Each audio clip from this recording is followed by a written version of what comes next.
안녕하세요. 저는 최인성이라고 합니다. 정말 어처구니 없던 제 이야기 좀 들어주세요.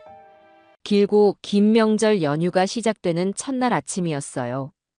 창밖은 아직 어둑어둑했고 곤히 잠든 도시의 숨소리만이 나지막이 들려왔죠. 저는 누구보다 일찍 일어나 부엌에 섰습니다.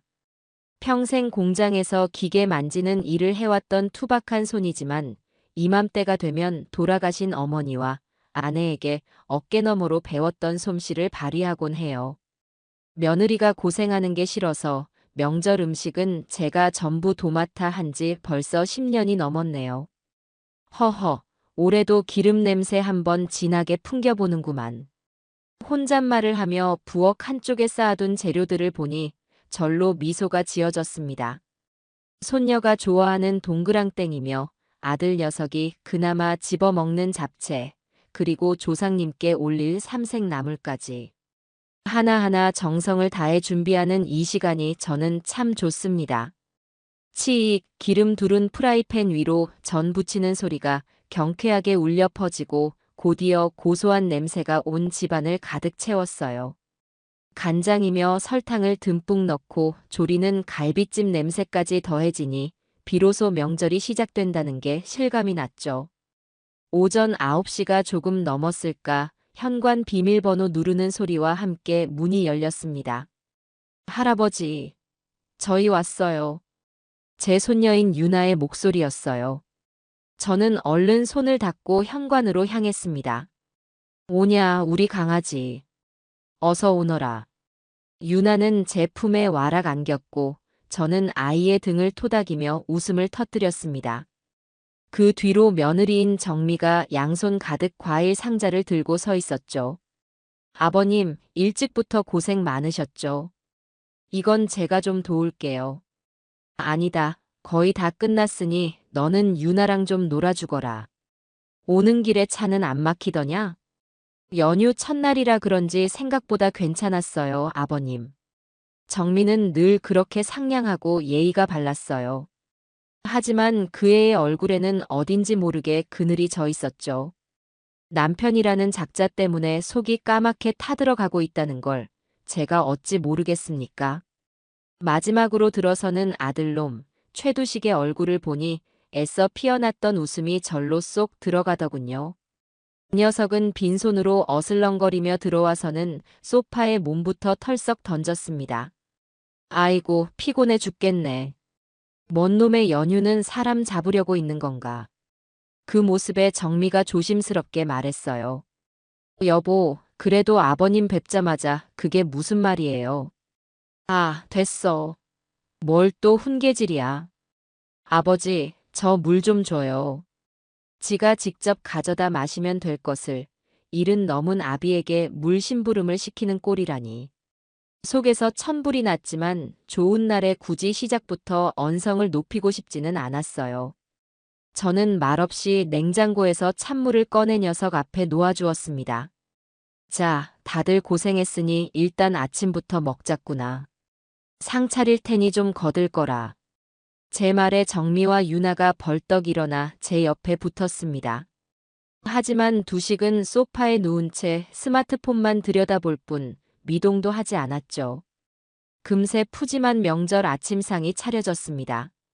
제가 밤새 정성껏 만든 음식들이 상다리가 휘어지게 올라갔어요. 와, 할아버지. 진짜 맛있겠다. 잘 먹겠습니다. 유나가 신나서 수저를 들었고 저와 정미도 마주보며 흐뭇하게 웃었습니다. 그 순간이었어요. 여태껏 스마트폰만 보던 두식이 갑자기 짜증 섞인 목소리로 입을 열었죠. 아니, 요즘 세상에 누가 이렇게 유난 떨면서 명절 음식을 차려요? 순간 식탁의 공기가 싸늘하게 얼어붙었습니다. 여보, 또 왜 그래요? 아버님 정성 생각해서라도 그런 말 하는 거 아니에요. 정미가 다급하게 녀석을 말렸지만 한번 시동이 걸린 두식의 막말은 멈출 줄을 몰랐습니다. 내가 틀린 말했어? 이거 봐봐. 전부 기름진 음식에 이거 만드는데 돈이 얼마야. 이런 거 할 돈 있으면 나를 좀 도와줄 생각을 해야지. 저는 묵묵히 밥을 씹으며 녀석을 쳐다봤어요. 아버지는 평생 그렇게 아등바등 돈만 모았지 제대로 쓸 줄을 몰라요. 노인네들하고만 어울리니까 세상 물정이 어떻게 돌아가는지 전혀 모르시는 거라고. 최두식. 결국 제가 숟가락을 내려놓으며 녀석의 이름을 불렀습니다. 밥상머리 앞에서 못하는 소리가 없구나. 네가 말하는 세상 물정이라는 게 대체 뭐냐? 그걸 몰라서 물어요? 지금 세상은 돈이 돈을 버는 세상이라고요. 확실한 정보랑 아이템만 있으면 앉은 자리에서 수십억을 버는 시대란 말입니다. 제가 지금 그런 기회를 눈앞에 두고 있는데 아버지가 종잣돈 몇 푼을 안 보태줘서 이러고 있는 거 아니에요. 그 녀석의 목소리는 점점 커졌고 눈은 탐욕으로 번들거렸습니다. 종잣돈? 허허, 내 놈 사업에 들어간 내 돈이 얼마인지 헤아려는 받느냐? 밑 빠진 독에 물 붓기도 이제는 지쳤다. 제 차분하지만 단호한 말에 녀석의 얼굴이 시뻘겋게 달아올랐어요. 밑 빠진 독. 아버지가 뭘 안다고 그런 소리를 함부로 해요. 이번 거는 달라요. 확실하단 말입니다. 아버지 상가 건물, 그거 하나만 저한테 넘겨주시면 제가 그걸로 10배, 20배로 불려서 효도하겠다는데 왜 자꾸 늙은 고집만 부리시냐고요. 결국 본색을 드러내더군요. 저 상가 건물은 제가 평생 모은 돈과 퇴직금을 쏟아부어 마련한 제 노후의 마지막 보루였습니다. 그걸 날로 먹겠다는 심보를 저렇게 당당하게 드러내다니. 저는 실소를 금할 수 없었어요. 내 놈이 말하는 그놈의 확실한 것 때문에 말아먹은 사업이 벌써 몇 개인지 아느냐. 정신 차려라, 두시가. 세상에 공짜는 없다. 이 영감탱이가 진짜. 그 순간이었어요.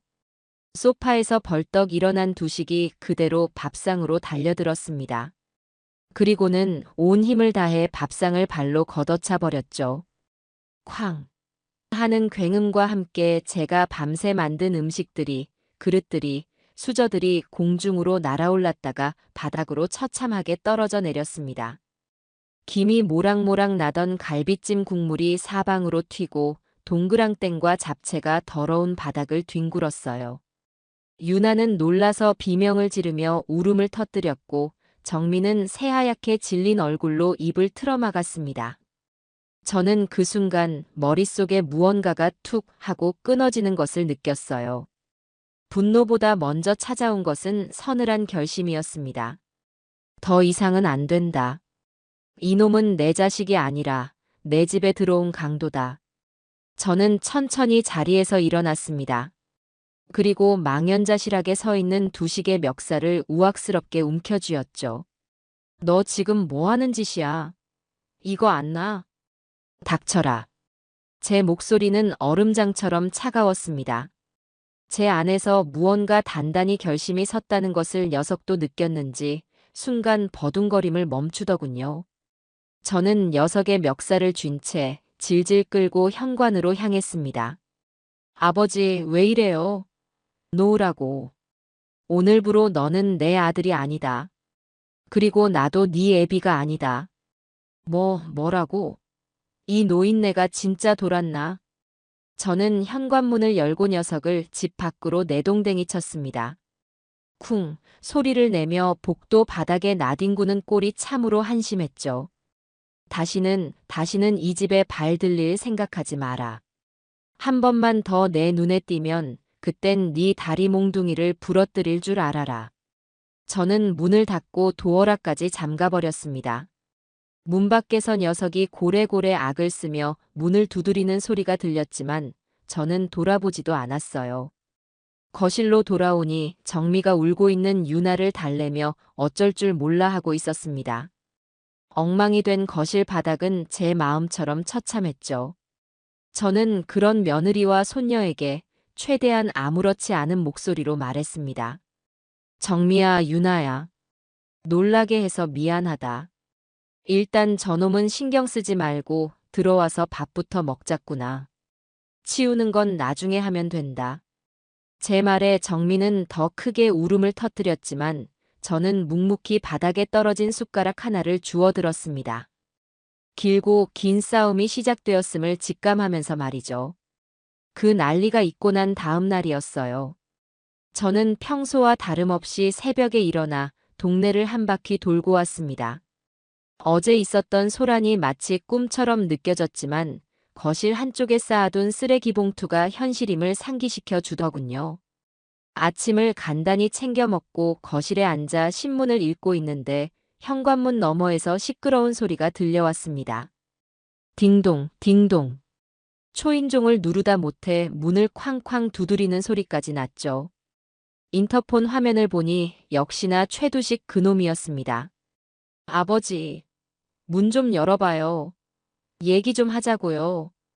저는 인터폰 수화기를 들고 차갑게 말했어요. 어제 내 말 못 들었느냐? 다시는 찾아오지 말라고 했을 텐데. 아, 어제는 내가 술김에 실수한 거라니까요. 사람이 살다 보면 그럴 수도 있는 거지. 그걸 가지고 애비가 돼서 어떻게 자식을 문전박대할 수가 있어요. 술은 무슨 놈의 술. 어제 녀석의 입에서는 술 냄새 한 점 나지 않았습니다. 저 뻔뻔함에는 정말 혀를 내두를 지경이었죠. 됐고 용건만 말하고 썩 꺼져라. 하, 진짜 말하는 싹퉁머리하고는. 알았어요. 용건만 말할게. 어차피 이렇게 된 거 질질 끌 거 없이 상가 건물 명의부터 넘겨줘요. 내가 그거 받아서 성공하면 지금 아버지한테 당한 수모 싹 다 잊고 2배로 갚아줄 테니까. 기가 막혀서 말이 나오지 않았습니다. 밥상을 걷어찬 지 하루도 지나지 않아 찾아와서는 이제는 대놓고 제 재산을 내놓으라고 윽박지르는 저 모습이라니. 제 자식이지만 어쩌다 저런 괴물이 태어났을까 싶더군요. 저는 잠시 말을 멈췄다가 조용히 부엌으로 향했습니다. 그리고는 찬장에 있던 굵은 소금 한 봉지를 들고 현관으로 갔죠. 문을 벌컥 열자 두식이 의기양양한 표정으로 저를 쳐다보고 있었습니다. 꺼봐요. 결국 열어줄 거면서. 자, 이제 도장 찍으러 가시죠. 저는 아무 말 없이 녀석의 얼굴과 몸을 향해 소금을 한 움큼 뿌렸습니다. 잡귀를 쫓아낼 때나 쓰는 방법이었죠. 이게 무슨 짓이야. 눈에 소금 들어갔잖아. 두식이 비명을 지르며 눈을 비볐습니다. 썩 꺼져라. 이 잡기 같은 놈아. 다시 한번 내 집 문턱을 넘으면 그때는 소금이 아니라 염산을 뿌릴 줄 알아라. 이 영감탱이가 진짜 미쳤나? 두고 봐. 내가 가만히 있을 줄 알아? 법대로 하자고, 법대로. 두식은 온갖 욕설을 퍼부으며 도망치듯 계단을 내려갔습니다.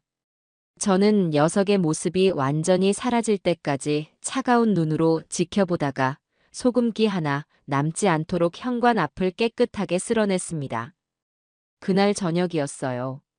외출했다가 집으로 돌아오는데 아파트 복도 구석에 웬 사람이 웅크리고 앉아 있었습니다.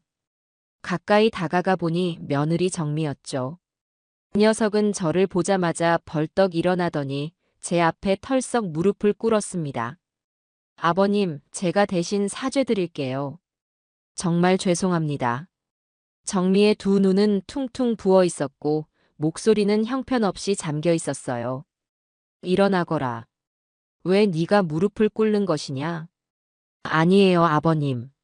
남편 단속 제대로 못한 제 잘못이 커요. 그 사람이 오늘 아버님께 와서 또 행패 부렸다는 얘기 들었어요. 제가 면목이 없어서. 결국 정민은 고개를 숙인 채 흐느끼기 시작했습니다. 저는 한숨을 쉬며 며느리의 팔을 잡아 일으켰어요. 일단 들어와서 얘기하거라. 복도에서 이럴 일이 아니다. 집으로 들어와 정미에게 따뜻한 차 한 잔을 건네주었습니다. 그 녀석은 한참을 울먹이다가 어렵게 입을 열었죠. 아버님, 사실은 그 사람이 요즘 이상한 투자에 빠졌어요. 투자? 네.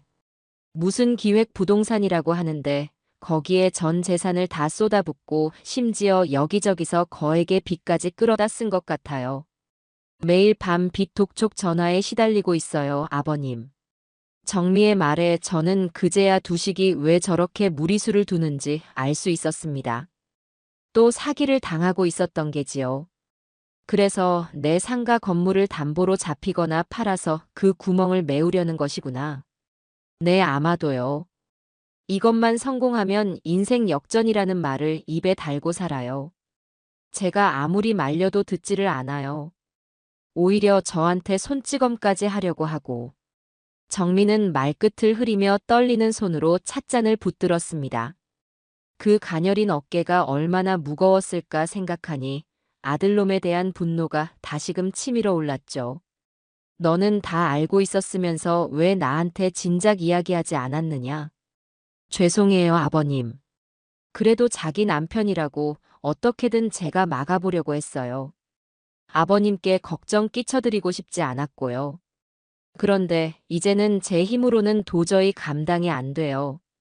저는 말없이 일어나 정미의 어깨를 토닥여 주었습니다. 됐다. 지금이라도 말해줘서 고맙구나. 그리고 다시 한번 말하지만 이건 네 잘못이 아니다. 제 말에 정미는 참았던 울음을 다시 터뜨렸습니다. 저는 녀석이 마음껏 울도록 내버려 두었죠. 한참 뒤 울음을 그친 정미가 돌아가고 저는 홀로 거실에 앉아 깊은 생각에 잠겼습니다. 이제 상황은 명확해졌어요. 아들놈은 사기꾼들에게 단단히 홀려 이성을 잃은 상태였고 그 불똥은 고스란히 저와 며느리 그리고 어린 손녀에게까지 튀고 있었습니다.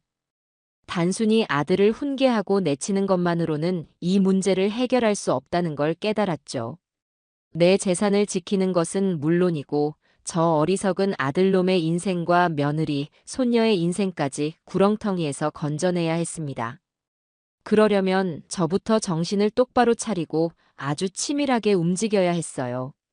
저는 서랍 깊숙한 곳에 넣어두었던 낡은 수첩과 펜을 꺼냈습니다. 그리고 앞으로 제가 해야 할 일들을 하나씩 차분하게 적어 내려가기 시작했죠.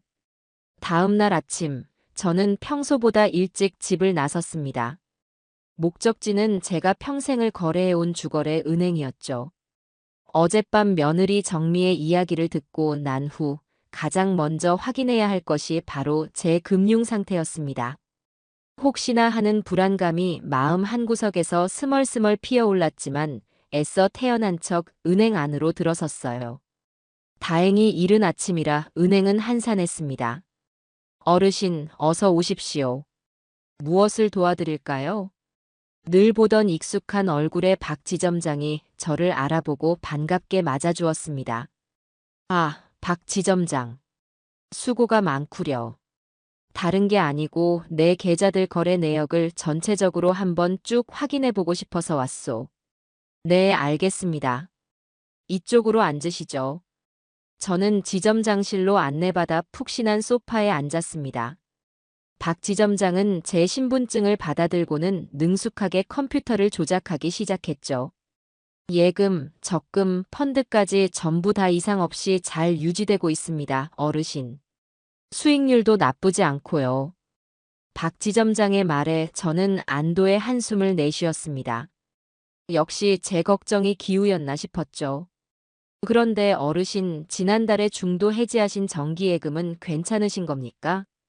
이율이 워낙 좋았던 상품이라 만기까지 유지하셨으면 이자가 꽤 컸을 텐데요. 정기예금? 내가 해지한 정기예금이 있었나? 저는 고개를 갸웃거렸습니다. 제 기억으로는 최근 몇 년간 예금을 중도에 깬 적이 단 한 번도 없었거든요. 네. 아드님이 오셔서 어르신께서 거동이 불편하셔서 대신 오셨다고. 위임장이랑 인감도 다 챙겨오셔서 저희도 당연히. 박 지점장의 말이 끝나기도 전에 제 심장이 쿵 하고 바닥으로 떨어지는 것 같았습니다. 머릿속이 하얘지고 손끝이 차갑게 식어갔죠. 박 지점장, 그 예금이 얼마짜리였소? 1억 원짜리였습니다, 어르신. 세상이 무너지는 듯한 충격이었습니다. 1억 원. 제가 평생 피땀 흘려 모은 돈의 일부가 제 아들놈의 손에 놀아나 저도 모르는 사이에 사라져버린 것이었어요. 그럴 리가 없는데. 제 목소리가 염소처럼 떨려 나왔습니다. 박 지점장은 제 얼굴이 새하얗게 질린 것을 보고는 상황이 심상치 않음을 직감한 듯 했어요. 어르신, 혹시 무슨 문제라도 있으신 겁니까? 저희는 절차대로 처리했을 뿐입니다만. CCTV, 그날 아들놈이 왔을 때 찍힌 CCTV 영상, 지금 당장 확인할 수 있겠소? 제 다급한 요청에 박 지점장은 잠시 망설이다가 보안팀에 연락해 저를 영상 확인실로 안내했습니다. 곧 모니터 화면에 한 달 전 은행 창구의 모습이 나타났죠. 그리고 저는 제 눈을 의심해야만 했습니다. 화면 속에는 최두식, 제 아들이 태어난 얼굴로 은행 직원과 마주 앉아 있었습니다. 이 녀석은 직원이 내민 서류에 무언가를 쓰고 주머니에서 꺼낸 도장을 찍었죠. 그 도장은 분명 제 인감 도장이었습니다. 서랍 깊숙한 곳에 보관해 둔 그것을 언제 훔쳐냈는지 저는 까맣게 모르고 있었던 겁니다. 이 녀석은 두툼한 돈 봉투를 받아들고는 유유히 은행을 빠져나갔어요. 그 모든 과정이 너무나도 자연스러워서 마치 원래 자기 돈을 찾아가는 사람처럼 보일 정도였습니다. 저는 부들부들 떨리는 주먹을 애써 움켜쥐었습니다. 분노와 배신감에 피가 거꾸로 솟는 것 같았죠. 아들이 아비의 돈을 훔치는 것도 모자라 아예 작정을 하고 서류까지 위조하며 사기를 친 것이나 다름없었습니다. 박 지점장. 저놈이 가져온 위임장, 지금 볼 수 있소? 네, 어르신. 여기 있습니다. 박 지점장이 내민 위임장을 보니 더욱 기가 찼습니다. 제 이름과 주민등록번호는 물론이고 제 필체까지 교묘하게 흉내내어 상기 본인은 아들 최두식에게 예금 해지에 관한 모든 권한을 위임함이라고 적혀 있었어요. 필적 감정을 하면 금방 들통날 조잡한 위조였지만 은행 직원들은 감쪽같이 속아 넘어간 것이었죠. 이거 전부 가짜요. 나는 이런 걸 써준 적이 없소. 저는 모든 증거 자료를 복사해달라고 요청했습니다. 박 지점장은 사색이 되어 연신 죄송하다고 고개를 숙였지만 지금은 그의 잘못을 따질 때가 아니었어요. 더 큰 화를 막아야 했습니다. 은행을 나온 저는 곧장 평소 알고 지내던 김 변호사의 사무실로 향했습니다.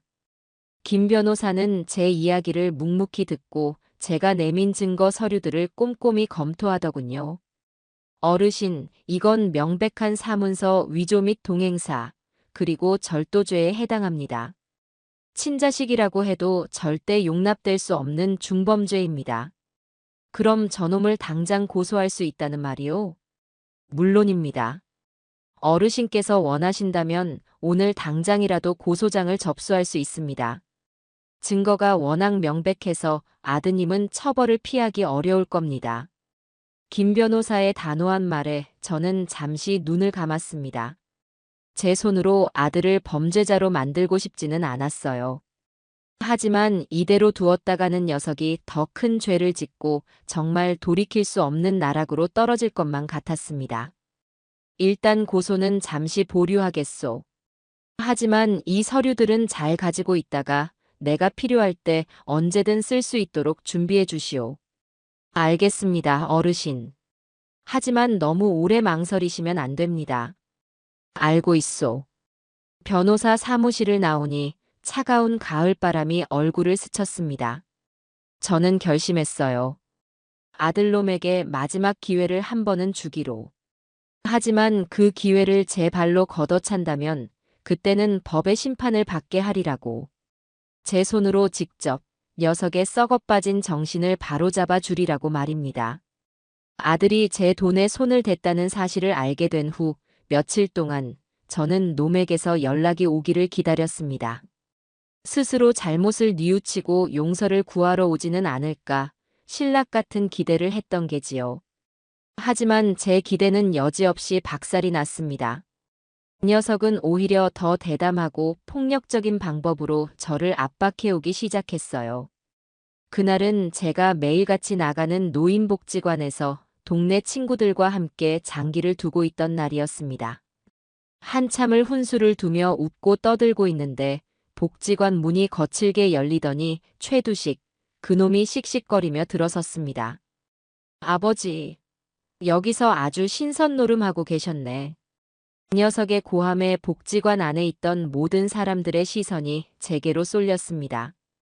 저는 아무렇지 않은 척 장기판을 바라보며 말했죠. 여긴 네가 올 곳이 아니다. 썩 나가거라.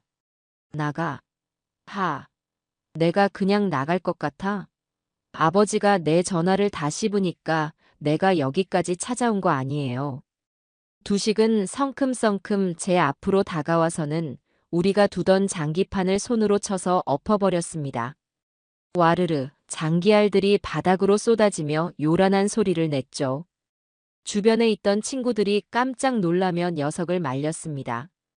이 사람, 지금 여기서 뭐 하는 짓인가?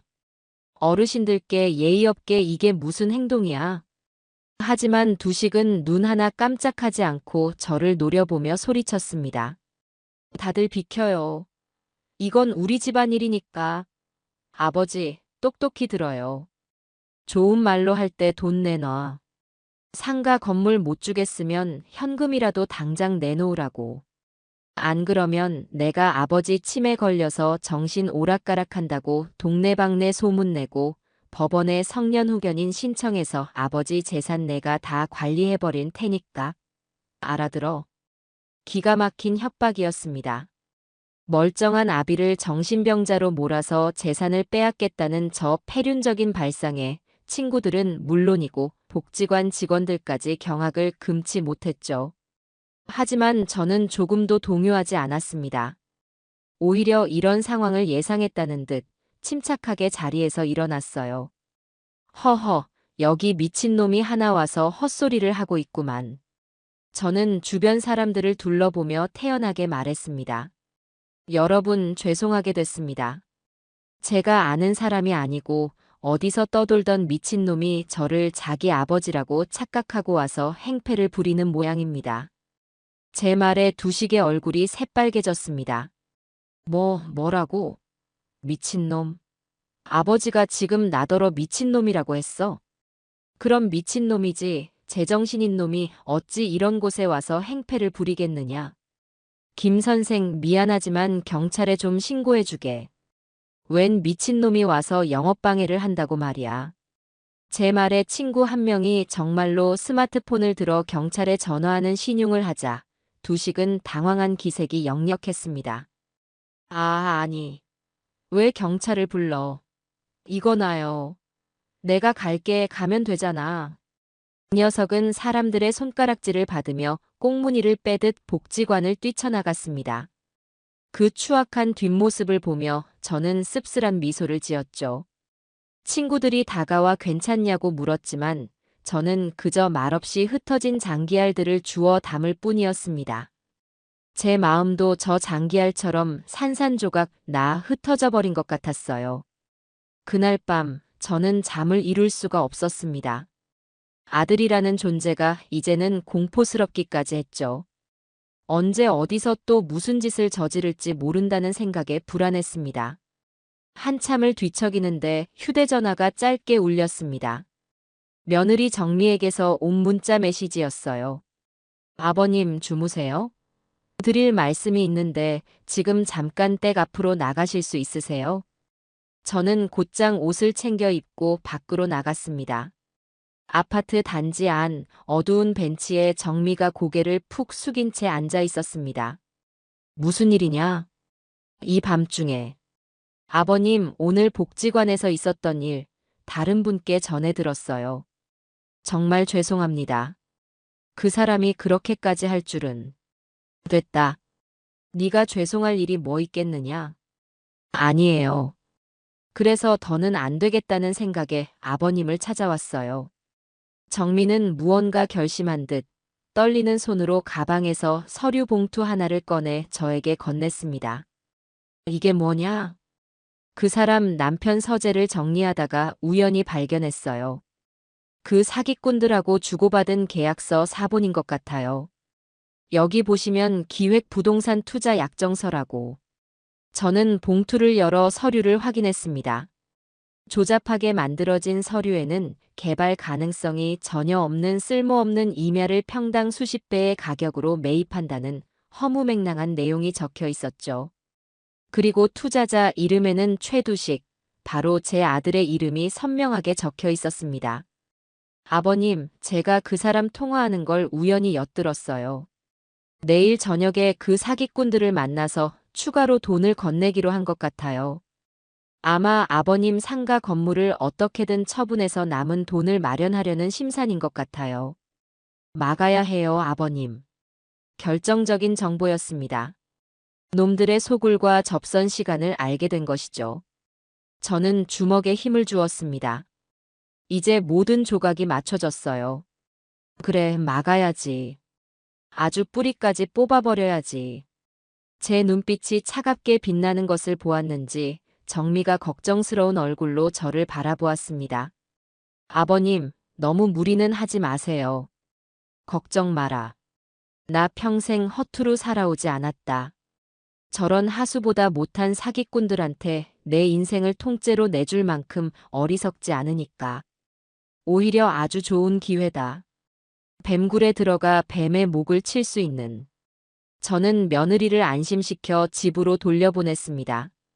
그리고는 제 오랜 친구 박철규, 그러니까 제가 박 형사라고 부르는 녀석에게 전화를 걸어 다음 날 해가 뜨자마자 만나기로 약속을 잡았습니다. 철규는 저와 같은 동네에서 나고 자란 중마고우로 평생을 경찰서 강력계에서 뼈가 굵은 진짜 배기 형사였죠. 몇 년 전 정년퇴직하고 지금은 등산이나 다니며 소일거리로 지내고 있지만 녀석의 감과 인맥은 어디 가지 않았을 겁니다. 다음 날 아침, 저는 약속 장소인 동네 허름한 순댓국집으로 향했습니다. 식당 문을 열고 들어서자 구석 자리에서 벌써 소주잔을 기울이고 있는 철규가 보였어요. 이놈아, 아침부터 무슨 술이냐? 허허, 인성이 왔냐? 너랑 마시려고 시켰다, 이놈아. 이 늙은이를 아침부터 불러냈으면 해장술이라도 한 잔 사야 할 거 아니냐. 여전히 거칠고 투박한 말투였지만 그 속에 담긴 반가움이 느껴졌습니다. 저는 녀석의 맞은편에 앉아 뜨끈한 국밥을 2개 시켰죠. 그래, 어지간히 급한 일이 아니면 네가 나를 찾을 리가 없는데. 뭔 일이냐? 자식 문제냐?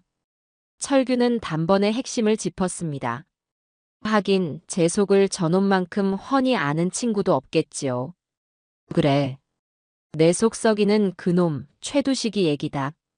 저는 지난 며칠간 있었던 일을 전부 털어놓았습니다. 명절날 밥상을 걷어찬 것부터 제 돈 1억을 훔쳐간 것, 그리고 며느리가 가져온 기획 부동산 계약서까지. 이야기를 듣는 내내 농담을 던지던 철규의 표정은 점점 심각하게 굳어갔습니다. 제가 내민 계약서 사본을 한참이나 들여다보던 녀석이 이윽고 입을 열었죠. 인성아, 네 아들 단단히 물렸다. 이거 전형적인 수법이야. 전형적인 수법? 그래. 이미 한물간 고전적인 사기 수법이라고. 개발 제한 구역으로 묶인 쓸모없는 땅을 곧 개발될 것처럼 속여서 파는 놈들. 주로 세상 물정 어두운 노인들이나 너네 아들처럼 일확천금을 노리는 멍청이들을 노리지. 이놈들한테 한번 걸리면 집안 기둥뿌리가 뽑힐 때까지 빨아먹힌다. 철규의 말에 가슴이 철렁 내려앉았습니다. 그럼 두식이 놈이 훔쳐간 1억도 전부 저놈들 손에 들어갔겠구나. 100%지. 그리고 그 1억은 시작에 불과할 거다. 아마 그걸로 땅 계약금만 치르고 중도금이다 잔금이다 하면서 계속 돈을 요구할 게 뻔해. 네 아들이 복지관까지 찾아와서 행패 부린 것도 추가로 돈을 마련하려다 막히니까 눈이 뒤집힌 게지. 저는 말없이 소주잔을 입에 털어 넣었습니다. 쓰디쓴 술이 타들어가는 속을 더욱 아리게 만들더군요. 철규야, 이놈들 잡을 수 있겠냐? 제 물음에 철규는 잠시 저를 빤히 쳐다보더니 피식 웃었습니다. 야, 너 나 박철규를 뭘로 보고. 내가 비록 지금은 등산복이나 입고 다니는 동네 할배지만 왕년에는 서울 바닥 좀도둑부터 악질 사기꾼까지 내 손에 안 거쳐 간 놈들이 없어. 이 계약서에 있는 놈들 이름하고 법인 이름, 이거면 충분하다. 내가 옛날에 같이 일했던 후배놈들한테 연락해서 신원 조회하는 건 일도 아니야. 정말이냐? 당연하지. 기다려봐라. 내가 지금 바로 연락해 볼 테니. 철규는 곧장 어디론가 전화를 걸어 한참을 심각하게 통화했습니다. 경찰들만 아는 은어를 섞어가며 지시하는 모습은 은퇴한 늙은이가 아니라 여전히 현역에서 뛰는 형사 같았죠. 전화를 끄는 철규가 저를 보며 말했습니다. 됐어. 오늘 안으로 저놈들 신상 명세부터 전과 기록까지 싹 다 털어서 보고하라고 했다. 아마 곧 연락이 올 게야. 고맙다 철규야. 이 은혜는 평생 안 잊겠다. 사내 놈들끼리 뭔 은혜는. 대신 이 일이 해결되면 네가 아끼는 그 비싼 양주나 한 병 까자. 그 녀석의 말에 저는 오랜만에 소리내어 웃었습니다. 답답했던 속이 조금은 후련해지는 기분이었죠. 우리는 뜨끈한 국밥에 소주를 몇 잔 더 기울이며 옛날 이야기를 나눴습니다. 그리고 2시간쯤 지났을까 철규의 휴대전화가 울렸습니다. 그래. 수고했다. 알았어. 그래. 짧은 통화를 마친 철규의 표정은 그 어느 때보다도 진지했습니다. 빙고. 내가 짚은 대로다 인성아. 뭐가 말이냐? 이놈들 동종 전과가 아주 화려한 전문 사기꾼들이야. 대장놈 이름이 양치수인데 사기 전과만 7범이다. 나머지도 다 한통속이고. 주로 쓰는 수법이 바로 자식들을 꼬드겨서 부모 노후 자금을 빼돌리게 만드는 거였어. 그렇게 해서 가정이 파탄난 피해자가 한둘이 아니란다. 그런 악질적인 놈들이었단 말이냐. 그래. 그리고 이놈들 사무실 위치도 알아냈다. 번듯한 사무실이 아니라 유령법인 이름으로 빌린 허름한 오피스텔이더군. 거기서 대포폰 쓰면서 점조직으로 움직이고 있었던 게야. 모든 정보가 제 손안에 들어왔습니다. 사기꾼들의 정체와 아지트까지. 이제 어떻게 움직여야 할지 머릿속으로 그림이 그려지기 시작했죠. 철규야, 경찰에 바로 신고해서 저놈들을 덮칠 수는 없는 거냐? 물론 가능하지. 하지만 그렇게 하면 저놈들만 처벌받고 끝나. 네 아들이 사기당한 돈? 그거 돌려받기는 하늘의 별 따기야. 저런 놈들은 이미 다른 사람 명의로 재산을 다 빼돌려놨거든. 빈털털이라고 배째라고 나오면 방법이 없어. 그럼 어찌해야 한단 말이냐? 저는 답답한 마음에 가슴을 쳤습니다. 그러자 철규가 제 어깨를 툭 치며 의미심장한 미소를 지었죠. 방법이 왜 없냐? 호랑이를 잡으려면 호랑이 굴로 들어가야지. 경찰이 공식적으로 움직이기 전에 우리가 먼저 판을 짜는 거다. 판을 짜다니? 그래. 저놈들이 네 아들을 이용해 네 돈을 노렸듯이 우리도 네 아들을 이용해서 저놈들을 낚는 거지. 네 아들을 미끼로 써서 저놈들이 훔쳐간 돈과 앞으로 훔치려던 돈까지 전부 토해내게 만드는 거야. 완벽한 인과응보, 그게 진짜 복수 아니겠냐? 철규의 눈이 형사 시절처럼 날카롭게 번뜩였습니다. 저는 그 눈을 보며 결심을 굳혔어요. 그래, 법에만 맡겨두기에는 내 분노가 너무 컸습니다. 내 아들을 망가뜨리고 내 가정을 파괴하려 한 저 쓰레기 같은 놈들은 내 손으로 직접 지옥을 맛보게 해주어야 했습니다. 사기꾼들에게 반격할 계획을 세우고 집으로 돌아오니 온몸에 힘이 쭉 빠지는 기분이었습니다. 친구 철규와 함께 있을 때는 몰랐는데 막상 혼자가 되니 앞으로 벌어질 일들이 까마득하게 느껴졌죠. 한참을 소파에 멍하니 앉아 있는데 휴대전화가 울렸습니다. 모르는 번호였지만 왠지 받아야 할 것 같았어요. 여보세요. 아버지. 수화기 너머로 들려온 것은 뜻밖에도 아들, 두식이의 목소리였습니다. 복지관에서 그 난리를 치고 문 앞에서 소금을 맞았던 놈이 무슨 낯으로 전화를 했나 싶어 당장 끊어버리려는데 녀석의 다음 말이 제 손을 멈추게 했죠. 아버지, 죄송해요. 제가 다 잘못했어요. 평소에 기세등등한 목소리와는 전혀 다른 기어 들어가는 듯한 목소리였습니다. 하지만 저는 속지 않았어요. 저놈이 갑자기 저렇게 나올 리가 없었죠. 이제 와서 그 말이 무슨 소용이냐? 용건만 말해라. 아니에요, 아버지. 정말이에요. 제가 며칠 동안 곰곰이 생각해 봤는데 제가 너무 어리석었어요. 아버지 마음도 모르고 죄송해요. 그래서 말인데요, 아버지. 역시나 사과 뒤에는 본론이 숨어 있었죠. 내일 유나가 아버지를 너무 보고 싶어 해서요. 잠깐이라도 괜찮으니 공원에서 얼굴만이라도 뵐 수 있을까요? 유나가 할아버지 보고 싶다고 매일 울어요. 기가 찼습니다. 이제는 어린 손녀까지 제 욕심을 채우는 도구로 이용하려는 그 비열함에 치가 떨렸죠. 하지만 한편으로는 이것이 기회가 될 수도 있겠다는 생각이 들었습니다. 이 녀석의 속내를 정확히 파악하고 제 계획을 실행에 옮길 미끼를 던져줄 절호의 기회. 그리고 무엇보다 아무것도 모르는 우리 유나 얼굴이 보고 싶기도 했고요. 알았다. 내일 오후 3시에 동네 중앙공원 놀이터 앞으로 나오너라. 유나만 데리고 너 혼자 와야 한다. 네. 네, 아버지. 정말 감사해요. 이 녀석은 뭐가 그리 좋은지 연신 감사하다며 전화를 끊었습니다. 저는 차가운 한숨을 내쉬며 생각했어요. 그래, 최두식. 네가 무슨 꿍꿍이로 이러는지 내일 똑똑히 지켜보겠다. 다음 날 오후 저는 약속 시간에 맞춰 공원 놀이터로 향했습니다. 멀리서 보니 두식이 손녀 유나의 손을 잡고 벤치에 앉아 있는 모습이 보였죠. 얼핏 보면 평범하고 다정한 부자의 모습이었습니다. 제가 가까이 다가가자 유나가 저를 발견하고는 환하게 웃으며 달려왔습니다. 할아버지.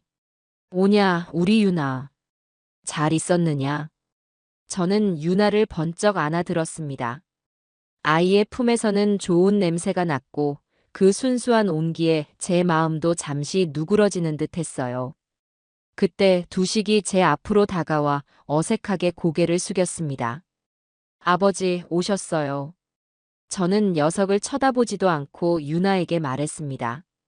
유나야, 저기 가서 그네 타고 놀고 있으렴. 할아버지가 금방 갈게. 네, 할아버지. 유나가 총총거리며 그네 쪽으로 달려가자 저는 비로소 두식을 마주 보았습니다. 할 말이라는 게 뭐냐? 그게 아버지. 제가 정말 큰 돈을 벌 수 있는 기회가 있어서 그래요. 마지막으로 딱 한 번만 저 좀 믿어주시면 안 될까요? 역시나 제 예상대로였습니다. 그 녀석은 제 앞에서 무릎이라도 꿇을 기세로 애원하기 시작했죠. 아버지가 조금만 도와주시면 제가 이 은혜는 평생 잊지 않고 효도하며 살게요. 네. 저는 아무 말 없이 녀석을 지켜봤습니다. 그러자 두식은 최후의 수단이라 생각했는지 그네를 타고 있는 유나를 향해 손짓을 했어요. 유나야, 이리 와서 할아버지께 말씀 좀 드려. 유나는 무슨 말인지도 모르고 다시 제게로 달려왔습니다. 두식은 그런 딸아이의 어깨를 잡고는 제 앞에 아이를 세웠죠. 자, 유나야. 할아버지한테 말씀드려. 우리 아빠 한 번만 도와주세요 하고. 유나는 저와 제 아빠를 번갈아 쳐다보며 어리둥절한 표정을 지었습니다. 어서. 할아버지한테 우리 아빠 돈 많이 벌게 도와달라고 말씀드리렴. 그래야 유나 예쁜 장난감도 사주고 더 넓은 집으로 이사가지. 어린아이에게 돈 이야기를 시키는 아비의 모습이란 정말이지 눈뜨고 볼 수 없을 만큼 추악했습니다. 유나는 마지못해 작은 입을 뗐습니다. 할아버지, 우리 아빠 도와주세요. 그 순간 저는 더 이상 참을 수가 없었습니다. 하지만 저는 두식이 기대했던 것처럼 화를 내거나 소리를 지르지 않았어요. 대신 저는 조용히 몸을 낮춰 유나와 눈을 맞췄습니다. 유나야. 아빠 말은 신경 쓰지 않아도 된단다. 저는 따뜻한 손으로 아이의 머리를 쓰다듬으며 말했죠. 어른들 일은 어른들이 알아서 하는 거야. 우리 유나는 아무 걱정 말고 저기 가서 친구들이랑 신나게 놀기만 하면 돼. 알았지? 그리고는 주머니에서 지폐 한 장을 꺼내 아이 손에 쥐어주었습니다. 저기 슈퍼 가서 아이스크림 사 먹고 친구들도 하나씩 사주렴. 할아버지가 아빠랑 잠깐 할 얘기가 있어서 그래. 와, 정말요? 할아버지 최고. 유나는 금세 환해진 얼굴로 친구들에게 달려갔습니다. 아이가 멀어지는 것을 확인한 후 저는 자리에서 일어나 싸늘한 눈으로 두식을 쳐다봤어요. 그 녀석은 제 행동이 예상과 달랐는지 당황한 기색이 역력했죠. 아버지, 지금 뭐 하시는? 어디서 그 더러운 주둥이를 함부로 놀리느냐? 제 목소리는 얼음처럼 차가웠습니다. 네가 인간이냐? 어떻게 저 어린 것을 네놈 탐욕을 채우는 방패막이로 내세울 수가 있어? 네가 그러고도 애비야? 그게 아니라 유나도 우리 가족이 잘 살기를 바라는 마음에. 닥쳐라. 네가 바라는 건 가족의 행복이 아니라 네놈의 허황된 욕심뿐이겠지. 저는 한 걸음 더 녀석에게 다가갔습니다. 제 기세에 눌린 두식은 저도 모르게 뒷걸음질을 쳤죠. 마지막으로 경고한다, 최두식. 다시 한번 유나를 네 더러운 일에 끌어들이면 그땐 내가 정말로 너를 가만두지 않을 것이다. 명심해라. 저는 그 말을 끝으로 뒤돌아섰습니다. 더 이상 저놈과 상종할 가치도 느끼지 못했기 때문이죠. 제가 공원을 빠져나올 때까지 두식은 그 자리에 못 박힌 듯 멍하니 서 있었습니다. 그리고 저는 보지 못했지만 공원 입구 근처 나무 뒤에서 이 모든 광경을 지켜보고 있던 며느리 정민은 조용히 눈물을 훔치며 남편에 대한 마지막 미련까지 깨끗하게 접어버리고 있었죠. 이제 그녀는 온전히 제 편이 되어 이 싸움을 끝내기 위한 마지막 조력자가 될 준비를 마친 것이었습니다. 공원에서 아들놈의 비열한 민낯을 확인하고 온 그날 밤, 저는 며느리 정미의 전화를 받았습니다. 정미의 목소리는 그 어느 때보다 단호하고 차분했어요. 아버님, 저 이제 다 결심했어요. 그 사람을 위해서가 아니라 제 자신과 우리 유나, 그리고 아버님을 위해서 제가 할 수 있는 일은 뭐든 할 거예요. 남편에 대한 마지막 기대마저 산산조각 난 며느리의 목소리에는 어떤 망설임도 느껴지지 않았습니다.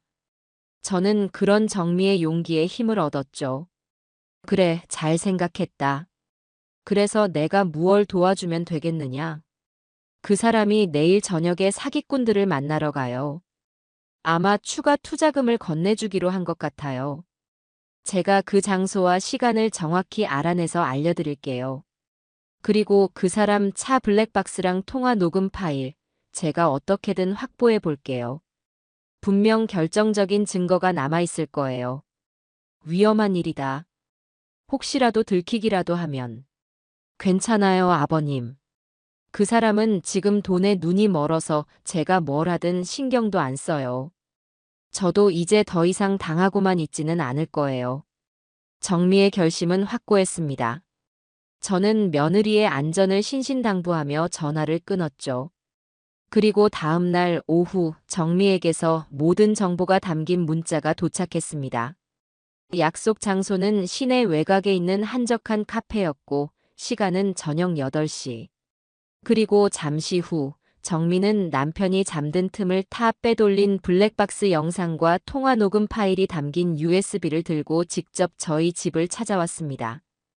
저는 곧바로 친구 철규에게 연락했고 우리는 저희 집 거실에 모여 앉았습니다. 정민은 긴장된 얼굴로 자초지종을 설명했고 철규는 그런 며느리를 격려하며 USB를 제 노트북에 연결했죠. 자, 어디 한번 들어볼까? 그놈들이 뭐라고 짓거렸는지. 가장 먼저 통화 녹음 파일을 재생했습니다. 스피커를 통해 사기꾼 양치수와 제 아들 두식이의 목소리가 흘러나왔죠. 최 선생, 정말 잘 생각했어. 이번에 추가로 3억만 더 투자하면 우리가 약속한 대로 평택항 근처 땅 2,000평을 최 선생 명의로 바로 넘겨줄게. 그거 한 달 안에 10배는 뛸 땅이야. 그때 되면 최 선생은 수십억대 자산가가 되는 거라고. 네, 네. 대표님, 정말 감사드립니다. 제가 어떻게든 돈을 마련해 보겠습니다. 저희 아버지가 좀 고집이. 그래도 제가 내일 저녁까지는 꼭 만들어 가겠습니다. 아들놈의 비굴하고 탐욕스러운 목소리를 듣고 있자니 속에서 다시 천불이 올라왔습니다. 이어지는 녹음 파일에는 사기꾼들끼리 나누는 대화도 녹음되어 있었어요. 그 최두식이란 놈, 완전 호구야, 호구. 아비 재산만 보고 달려드는 멍청한 놈이지. 그러게 말이야. 내일 3억만 더 받으면 그 땅은 다른 호구한테 또 팔아먹고 우리는 뜨면 그만이야. 킥킥. 모든 범죄모의 내용이 고스란히 담겨 있었습니다. 이어서 블랙박스 영상을 확인했습니다. 영상에는 두식이 사기꾼들의 오피스텔을 드나드는 모습과 차 안에서 그들과 만나 계약서를 작성하는 장면까지 선명하게 찍혀 있었죠. 이 정도면 증거는 차고 넘친다. 철규가 주먹을 불끈 쥐며 말했습니다. 이 녹음 파일하고 영상만 있으면 저놈들 꼼짝없이 구속이야. 두식이는 아마 피해자로 인정받아서 처벌은 면할 수 있을 게다. 아니, 그렇게는 안 되지. 제가 단호하게 말했습니다. 저놈들도 죄를 짓게 만든 원흉은 두식이의 어리석음과 탐욕이다. 내 아들이라고 해서 죄가 없어지는 건 아니야. 이 녀석도 이번 기회에 죗값을 제대로 치르고 자기가 뭘 잘못했는지 뼈저리게 느끼게 해줘야 해. 제 말에 철규와 정민은 아무 말도 하지 못했습니다. 그래서 말인데 철규야.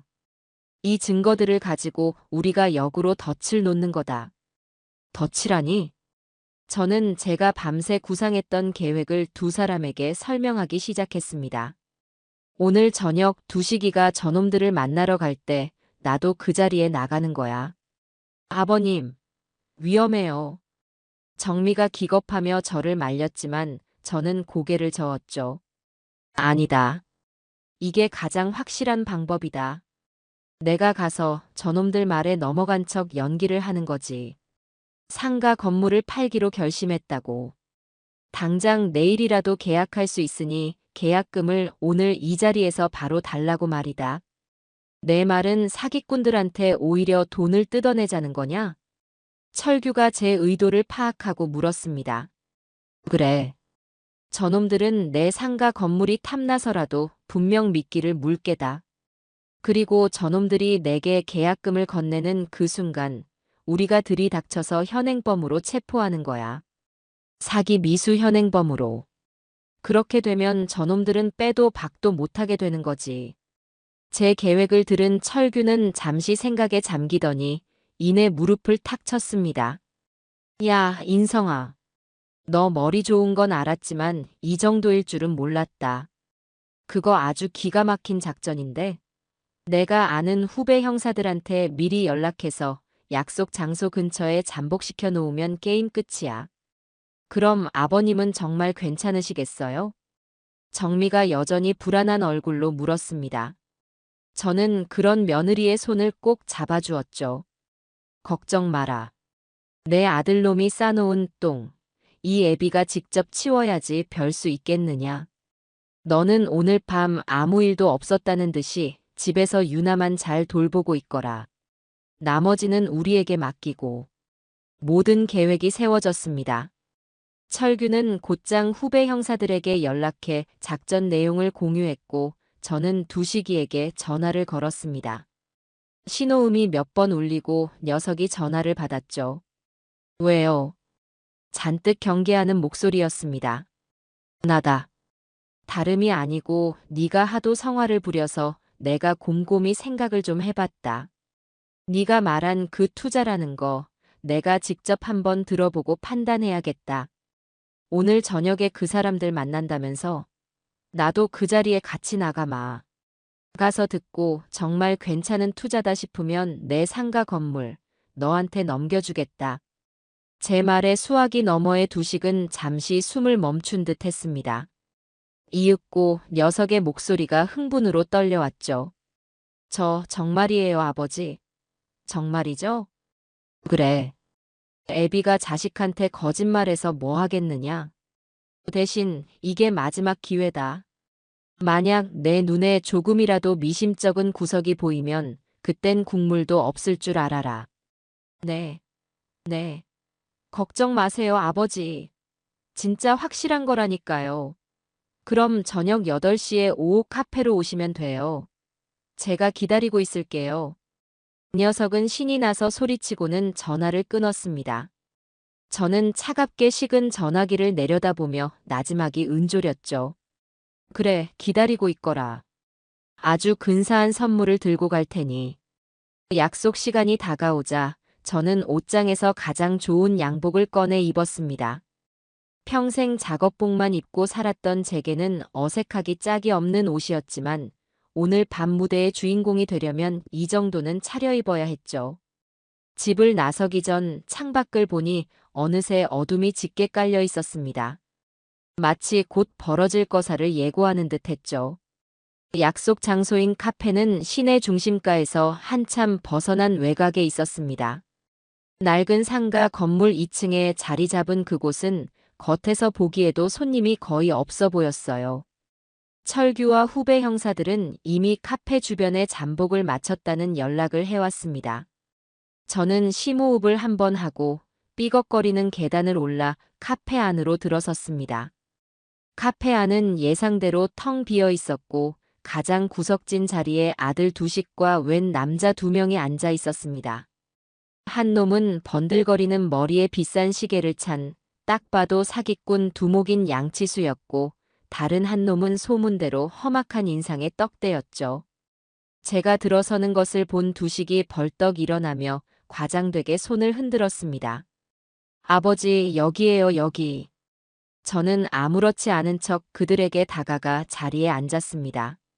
양치수라는 놈이 사람 좋은 미소를 지으며 제게 악수를 청했죠. 아이고, 아버님. 말씀 많이 들었습니다. 제가 바로 최두식 선생님의 사업 파트너 양치수라고 합니다. 앉으시오. 거두절미하고 본론부터 들었으면 좋겠소. 내 아들놈이 하도 기가 막힌 투자라고 침이 마르게 자랑을 해서 내 귀로 직접 들어보려고 이 밤중에 걸음을 했으니. 제 단도직입적인 태도에 양치수는 잠시 당황하는 듯 했지만 이내 능구렁이처럼 웃으며 서류 가방에서 자료들을 꺼내기 시작했습니다. 역시 어르신은 성격이 시원시원하시군요. 좋습니다. 그럼 지금부터 저희가 왜 기회의 땅에 투자해야 하는지 제가 확실하게 보여드리겠습니다. 그때부터 양치수의 현란한 사기극이 시작되었습니다. 그는 있지도 않은 정부 개발 계획 도면을 펼쳐 보이고 대기업 총수와 찍었다는 조작된 사진을 보여주며 이 땅을 사기만 하면 몇 달 안에 수십, 수백억을 벌 수 있다고 열변을 토했죠. 옆에 있던 두식은 완전히 그 말에 홀린 듯 연신 고개를 주걱거리며 제 눈치를 살폈습니다. 저는 팔짱을 낀 채 녀석의 말을 묵묵히 듣고만 있었습니다. 한참을 떠들던 양치수가 마지막 카드를 꺼내들었죠. 어르신, 지금 어르신 아드님께서 계약금 1억을 거셨습니다. 이제 중도금과 잔금 3억만 더 치르면 이 모든 땅이 아드님 것이 됩니다. 그리고 그 돈은 곧 30억, 300억이 되어 어르신께 효도할 기회를 드릴 겁니다. 어떻게 결심이 좀 서셨습니까? 양치수는 의기양양한 표정으로 저를 바라봤습니다. 제가 당장이라도 설득당해 돈을 내놓을 것이라고 확신하는 눈치였죠. 저는 잠시 뜸을 들이다가 천천히 입을 열었습니다. 허허, 설명 잘 들었소. 그럼요, 어르신. 이제 마음을.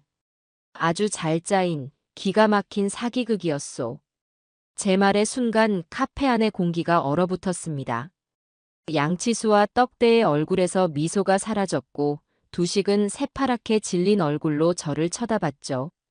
아버지. 그게 무슨 말씀이세요? 양치수 씨, 맞소? 사기 전과 칠범에 주로 자식들 꼬드겨서 부모 등골 빼먹는 게 주특기라고 하던데 내 말이 틀렸소? 저는 품 안에서 작은 녹음기를 꺼내 테이블 위에 올려놓았습니다. 그리고 재생 버튼을 눌렀죠. 카페 안에는 며칠 전 두식이와 양치수가 나눴던 통화 내용과 사기꾼들끼리 두식을 호구라며 비웃던 대화 내용이 선명하게 울려 퍼졌습니다. 이게 뭐야? 네가 이걸 어떻게? 양치수가 경악하며 소리쳤습니다. 떡대는 자리에서 벌떡 일어나 제게 달려들 기세였죠. 두식은 의자에 주저앉은 채 넋이 나간 표정으로 녹음기와 저를 번갈아 쳐다볼 뿐이었습니다. 거기까지. 저는 자리에서 일어나며 나지막이 말했습니다. 너희들이 한 모든 말, 모든 행동, 전부 다 녹화되고 녹음되었다. 그리고 너희들이 내 아들놈에게 뜯어간 1억, 그리고 오늘 추가로 뜯어내려 했던 3억에 대한 사기 미수. 이 모든 죄를 지금부터 내가 직접 물을 생각이다. 제 말이 끝나기 무섭게 카페 문이 거칠게 열렸습니다. 꼼짝마. 경찰이다. 전부 손머리 위로 올려.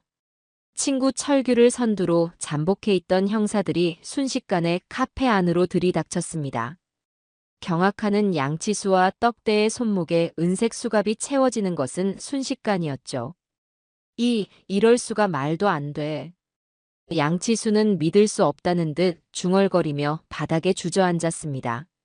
모든 상황이 끝나고 저는 마지막으로 제 아들 최두식을 바라보았습니다. 그 녀석은 여전히 상황 파악이 안 되는 듯 멍한 표정으로 저를 보고 있었죠. 그 눈에는 배신감, 원망, 그리고 아주 작은 후회가 뒤섞여 있었습니다. 저는 그런 아들을 향해 아무런 표정 없이 차갑게 한마디를 던졌습니다. 이제 모든 게 끝났다.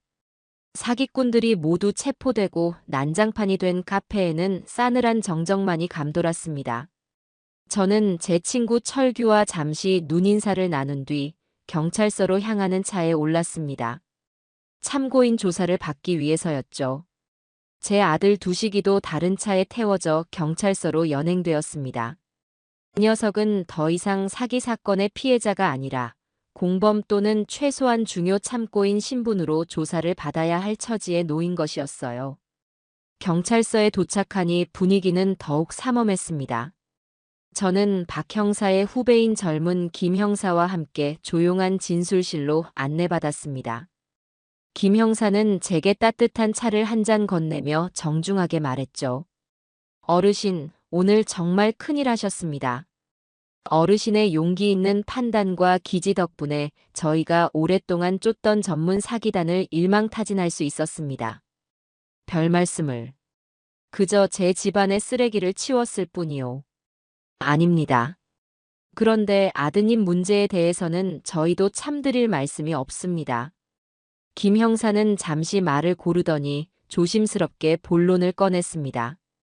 조사 과정에서 드러난 바로는 최두식 씨가 단순히 피해를 본 것을 넘어 사기단에게 적극적으로 협력한 정황이 일부 포착되었습니다.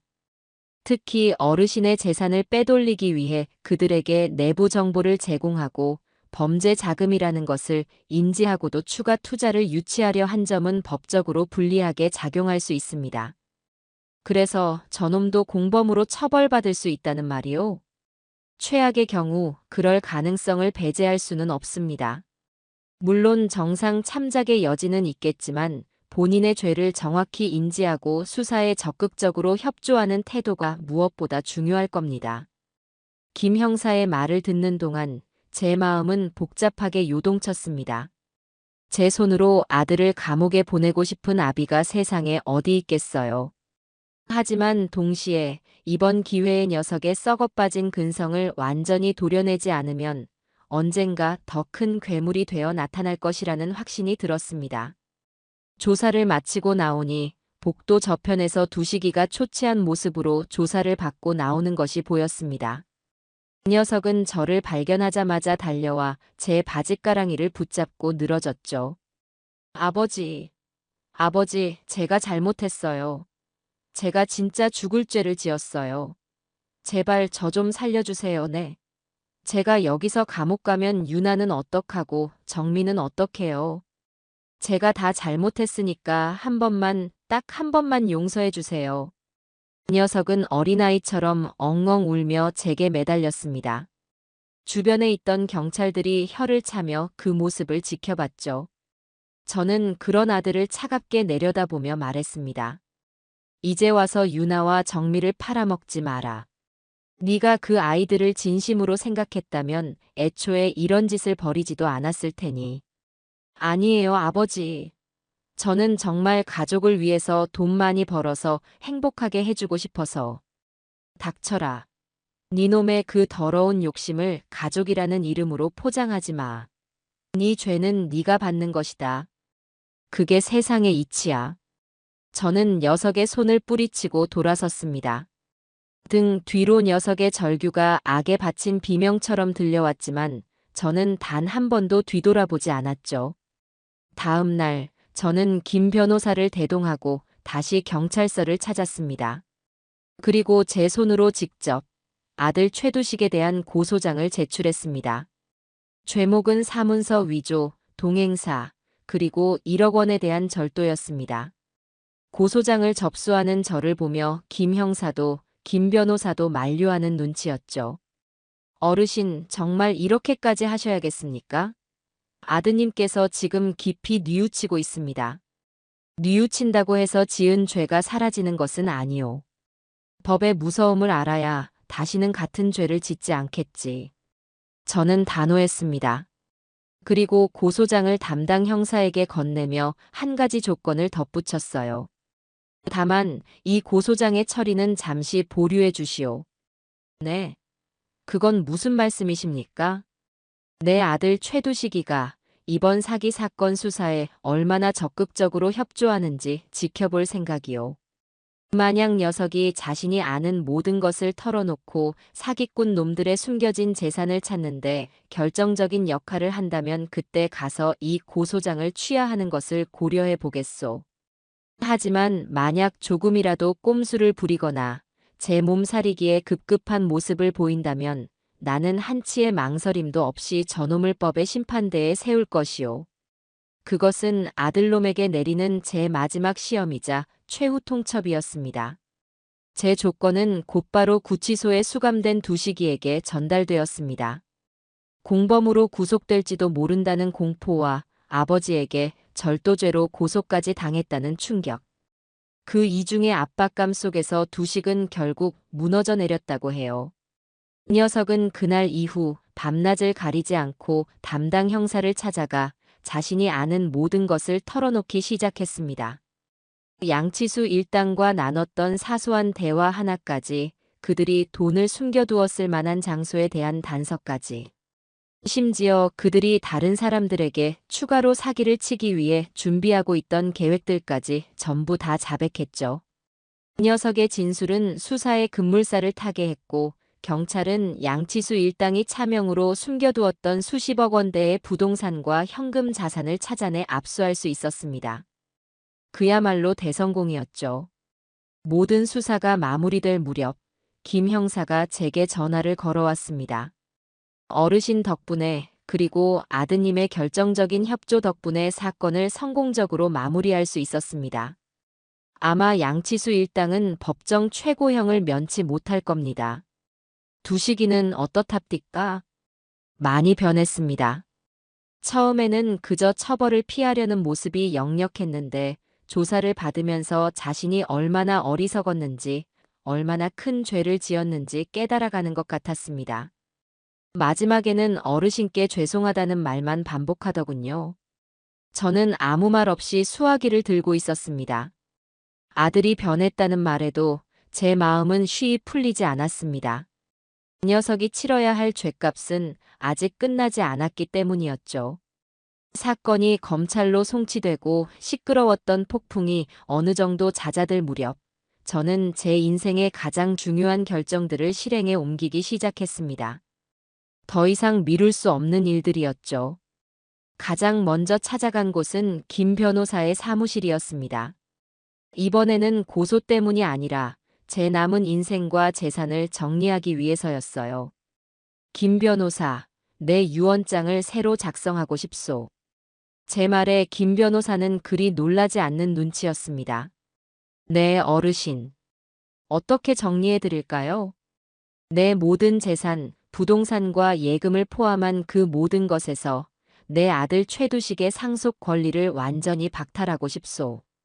법적으로 가능한 모든 방법을 동원해서 단돈 10원도 그놈 손에 들어가지 않도록 만들어 주시오. 제 뜻은 확고했습니다. 김 변호사는 잠시 저를 바라보더니 조용히 고개를 끄덕였죠. 알겠습니다, 어르신. 유언 공증 절차를 밟으면 법적으로 완벽한 효력을 갖게 할 수 있습니다. 상속 결격 사유도 충분하고요. 그리고 한 가지 더. 내 재산의 절반은 내 손녀 최유나의 이름으로 신탁을 설정해 주시오. 내가 죽은 뒤 아이가 성인이 될 때까지 매달 교육비와 생활비가 지급되도록 하고 성인이 된 후에는 남은 재산을 아이가 온전히 물려받을 수 있도록. 단 그 신탁 재산의 관리 및 인출 권한은 아이의 엄마, 즉 내 며느리 오정미에게 위임하는 것으로 합시다. 네, 어르신. 그렇게 처리하겠습니다. 그럼 나머지 절반은 어떻게 할까요? 나머지 절반은 내 이름으로 두었다가 내가 죽으면 사회에 환원할 생각이요. 평생 고생한 나 같은 사람들을 위해 써줬으면 좋겠소. 유언장 작성을 마치고 나니 마음 한구석에 지고 있던 무거운 짐을 내려놓은 기분이었습니다. 재산은 땀의 대가이지 핏줄의 권리가 아니라는 것이 제 평생의 신조였습니다. 그 신조를 비로소 지켜낸 것 같았죠. 며칠 뒤 저는 며느리 정미를 집으로 불렀습니다. 그동안 마음고생이 심했는지 정미의 얼굴은 반쪽이 되어 있었어요. 저는 그런 며느리를 맞은편에 앉히고 어렵게 말을 꺼냈습니다. 정미야, 앞으로의 삶에 대해 혹시 생각해 본 것이 있느냐?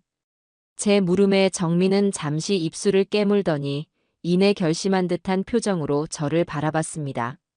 아버님, 저 그 사람이랑 이혼하려고요. 올 것이 왔구나 싶었습니다. 저는 묵묵히 며느리의 다음 말을 기다렸죠. 더 이상은 그 사람과 함께 살아갈 자신이 없어요. 유나에게도 이런 아빠의 모습을 계속 보여주는 건 못할 짓인 것 같아요. 저 혼자서라도 우리 유나 번듯하게 잘 키워내고 싶어요. 정미의 눈에는 눈물이 고여 있었지만 목소리에는 강한 의지가 담겨 있었습니다. 저는 그런 며느리의 모습이 대견하고 또 안쓰러웠어요. 그래, 잘 생각했다. 네 인생이다. 누구 눈치도 보지 말고 네가 행복해지는 길을 선택해야지. 저는 자리에서 일어나 서랍에서 서류 봉투 하나를 꺼내 정미에게 건넸습니다. 이게 뭐예요, 아버님? 열어보거라. 정미가 조심스럽게 봉투를 열자 그 안에는 작은 아파트의 등기 서류가 들어 있었습니다.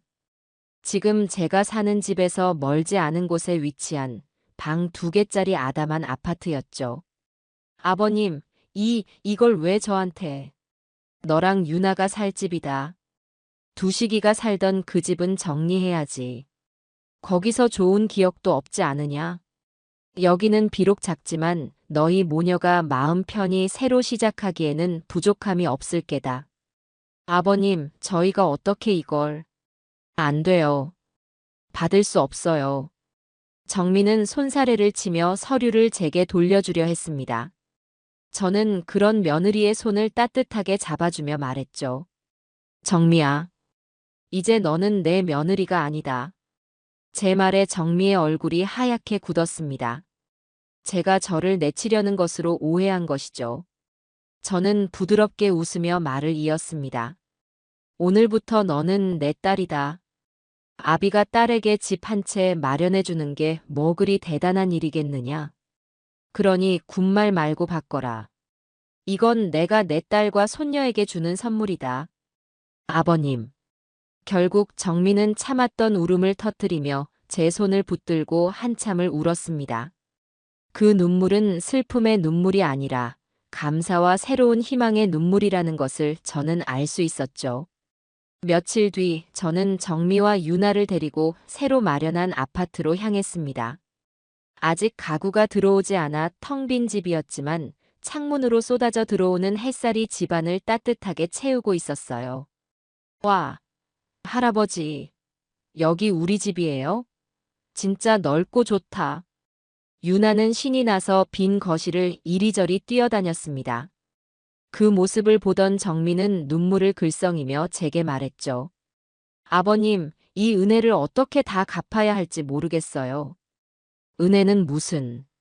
앞으로 너랑 유나가 여기서 행복하게 웃으면서 사는 게 나한테는 가장 큰 효도다. 알겠느냐, 내 딸.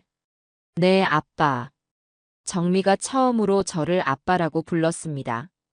그 한마디에 제 가슴속 응어리가 눈 녹듯 스르르 녹아내리는 기분이었죠. 잃어버렸던 아들 대신 제게는 새로운 딸이 생긴 것이었습니다.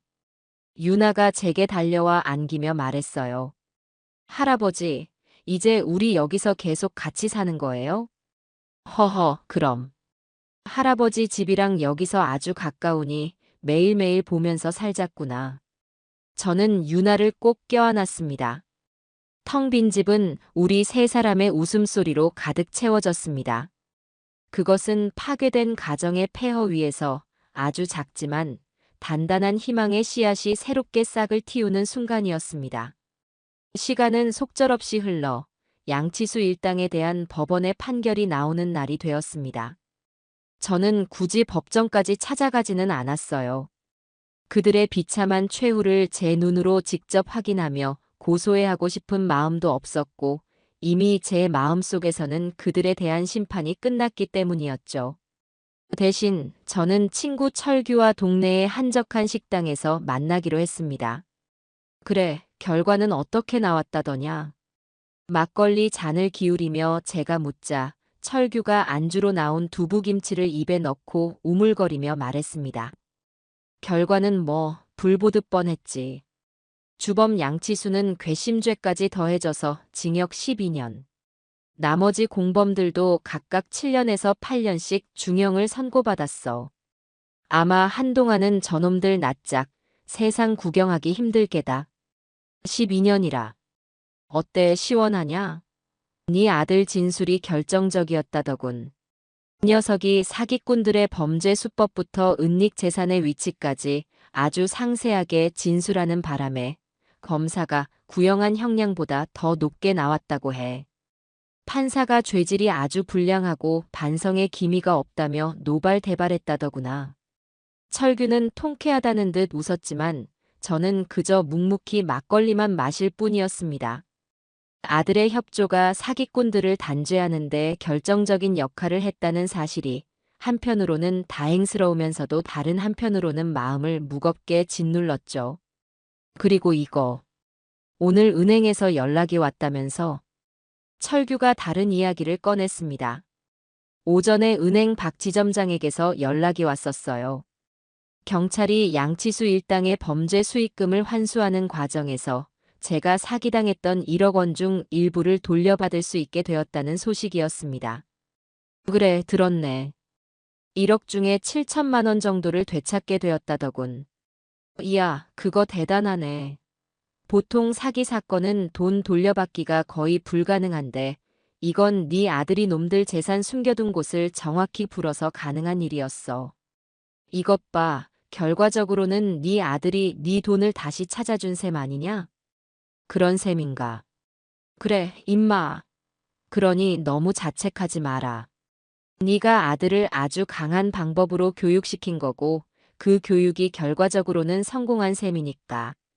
네 돈도 찾고 사기꾼들도 잡고 아들놈 버르장머리도 고치고. 일석삼조 아니냐? 철규는 제 어깨를 툭툭 치며 위로했지만 제 마음은 그리 간단하지 않았습니다.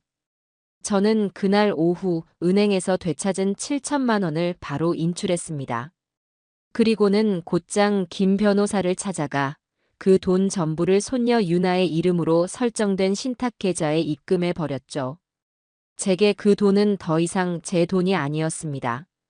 아들의 잘못으로 인해 더럽혀졌던 돈을 이제는 손녀의 밝은 미래를 위한 주춧돌로 바꿔주고 싶었어요. 며칠 뒤 저는 거실에 앉아 무심코 지역 신문을 넘겨보고 있었습니다. 그러다 사회면 한 구석에 실린 작은 기사를 발견하고는 저도 모르게 눈길이 멈췄죠.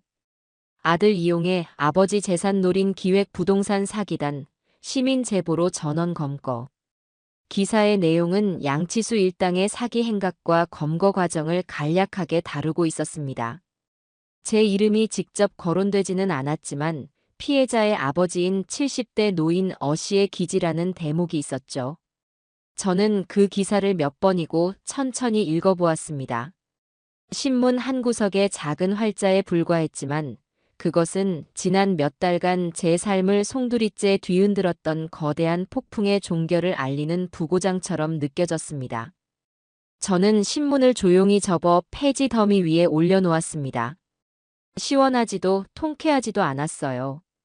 그저 모든 것이 제자리로 돌아가고 있다는 안도감만이 희미하게 밀려올 뿐이었죠.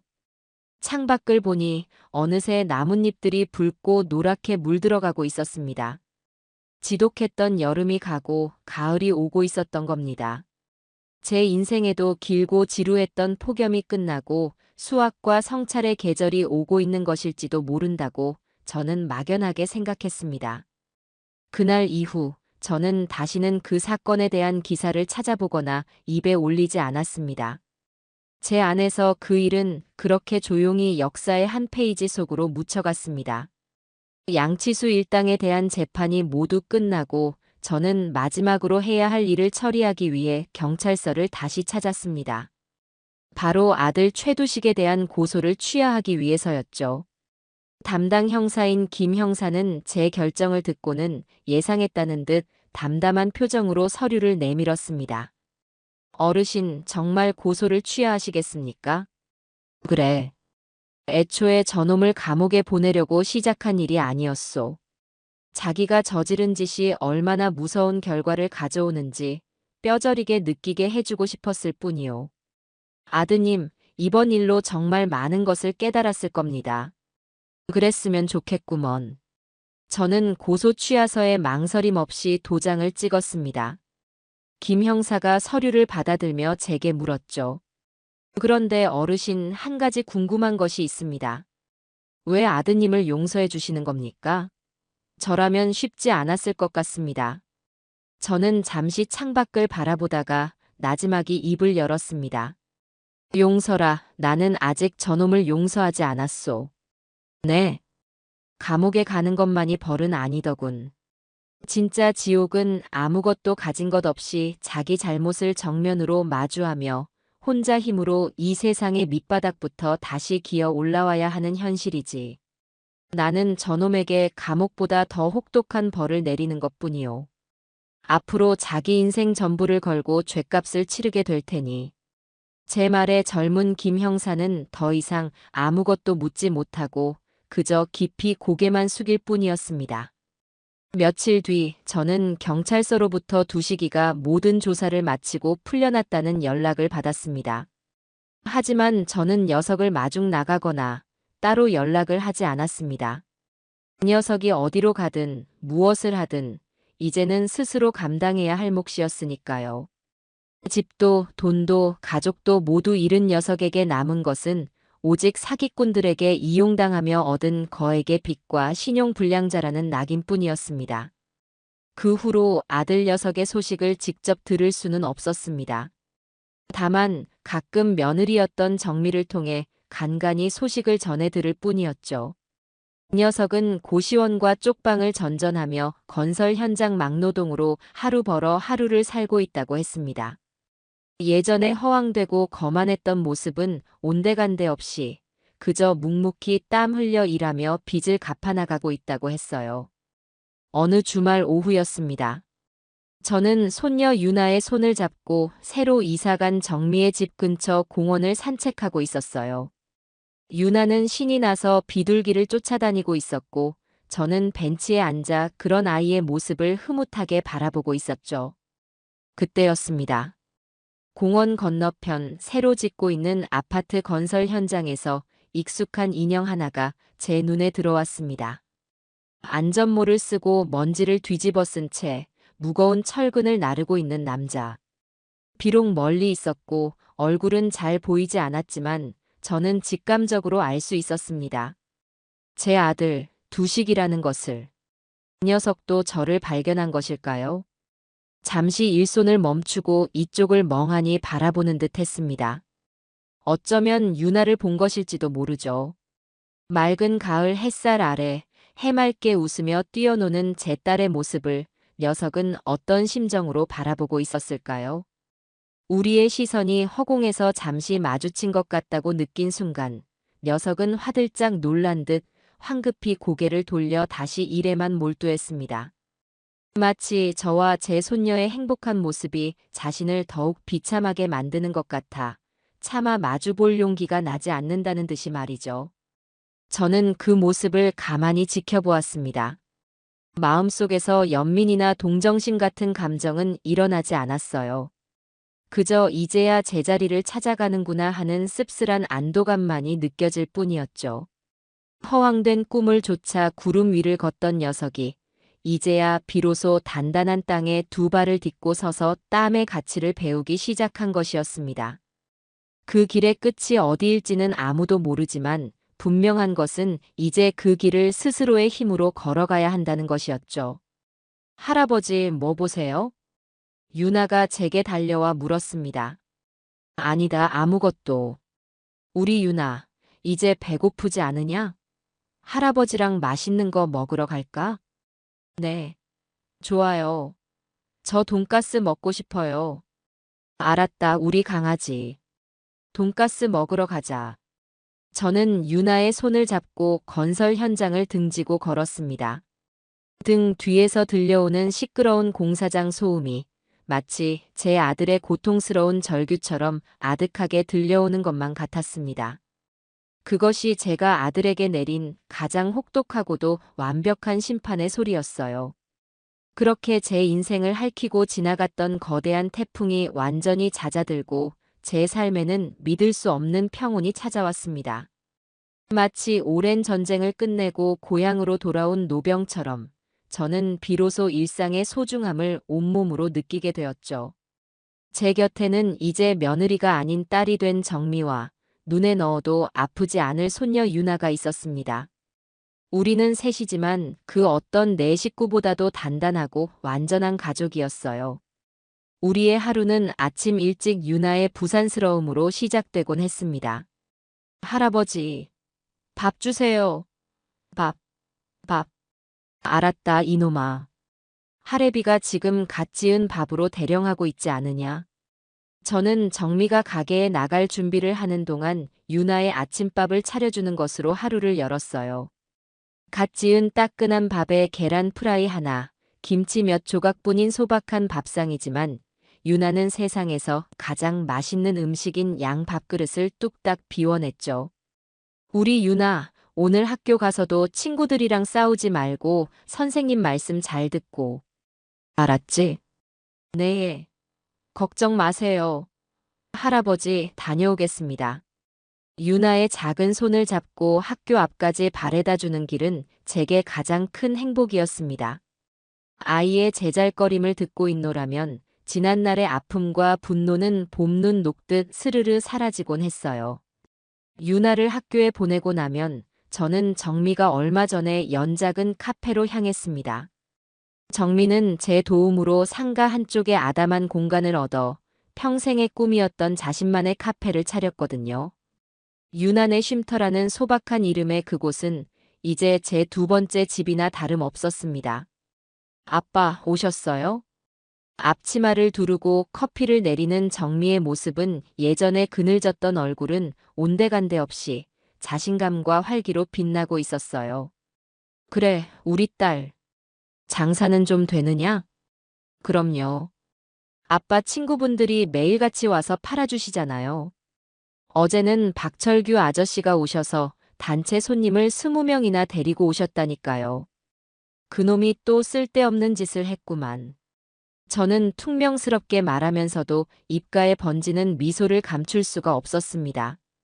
저는 카운터 한쪽에 자리를 잡고 앉아 원두를 갈거나 컵을 닦으며 정미의 일을 도왔습니다. 손님들에게는 우리 딸이 내린 커피가 이 동네에서 제일 맛있다고 입이 닳도록 자랑을 했죠.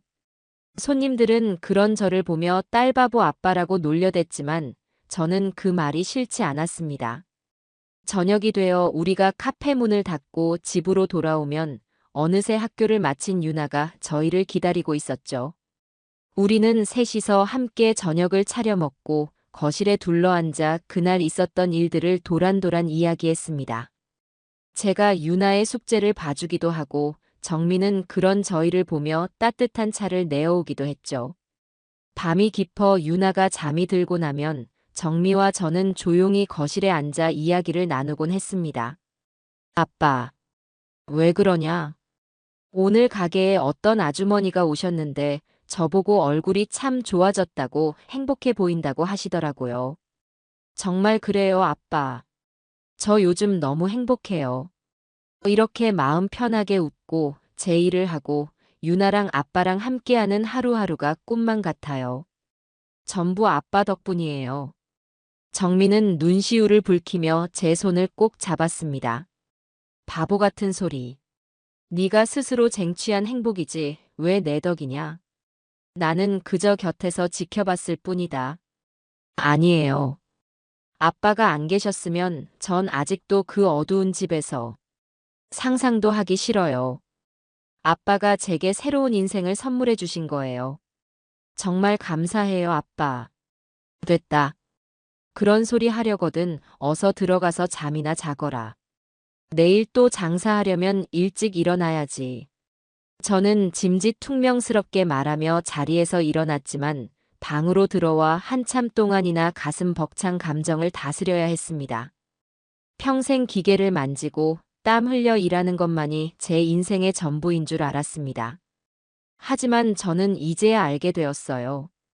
진정한 행복은 돈이나 명예가 아니라 사랑하는 가족과 함께 둘러앉아 나누는 따뜻한 저녁 식사 한 끼에 서로의 온기를 느끼며 나누는 진심 어린 대화 속에 있다는 것을요. 어느새 시간은 쏜살같이 흘러 유나가 초등학교에 입학하고 첫 번째 학예회를 하는 날이 되었습니다. 저와 정민은 잔뜩 멋을 내고 꽃다발까지 사들고는 학교 강당으로 향했죠. 수많은 아이들이 무대 위에서 노래하고 춤을 추었지만 제 눈에는 단 한 사람, 예쁜 드레스를 입고 리코더를 부는 유나의 모습만이 선명하게 들어왔습니다. 아이의 서툰 연주가 끝나자 저는 그 누구보다 큰 소리로 박수를 쳤습니다. 잘했다. 우리 손녀딸 최고다. 학예회가 끝나고 우리는 유나를 가운데에 두고 손을 잡고 집으로 돌아왔습니다. 할아버지, 저 잘했어요? 그럼. 세상에서 제일 잘했다, 우리 강아지. 정말? 그럼 저 상으로 뭐 사주실 거예요? 말만 하거라. 이 할애비가 하늘의 별이라도 따다 줄 테니. 헤헤, 저는 별 말고요. 할아버지랑 엄마랑 평생 같이 살게 해주세요. 그게 제 소원이에요. 아이의 말에 저와 정민은 걸음을 멈추고 서로를 마주 보았습니다. 그리고는 약속이라도 한 듯 동시에 환하게 웃음을 터뜨렸죠. 그날 밤 저는 잠든 유나의 머리를 쓰다듬으며 조용히 속삭였습니다. 그래, 유나야. 이 할아버지가 무슨 일이 있어도 너와 내 엄마의 행복을 끝까지 지켜주마. 그 맹세는 제 남은 인생을 걸고 반드시 지켜내야 할 가장 신성한 약속이 되었습니다. 그렇게 평화로운 세월이 겹겹이 쌓여갔습니다. 강산이 변한다는 10년에는 조금 못 미치는, 그러나 한 아이가 어엿한 숙녀로 자라기에는 충분한 시간이 흘렀죠.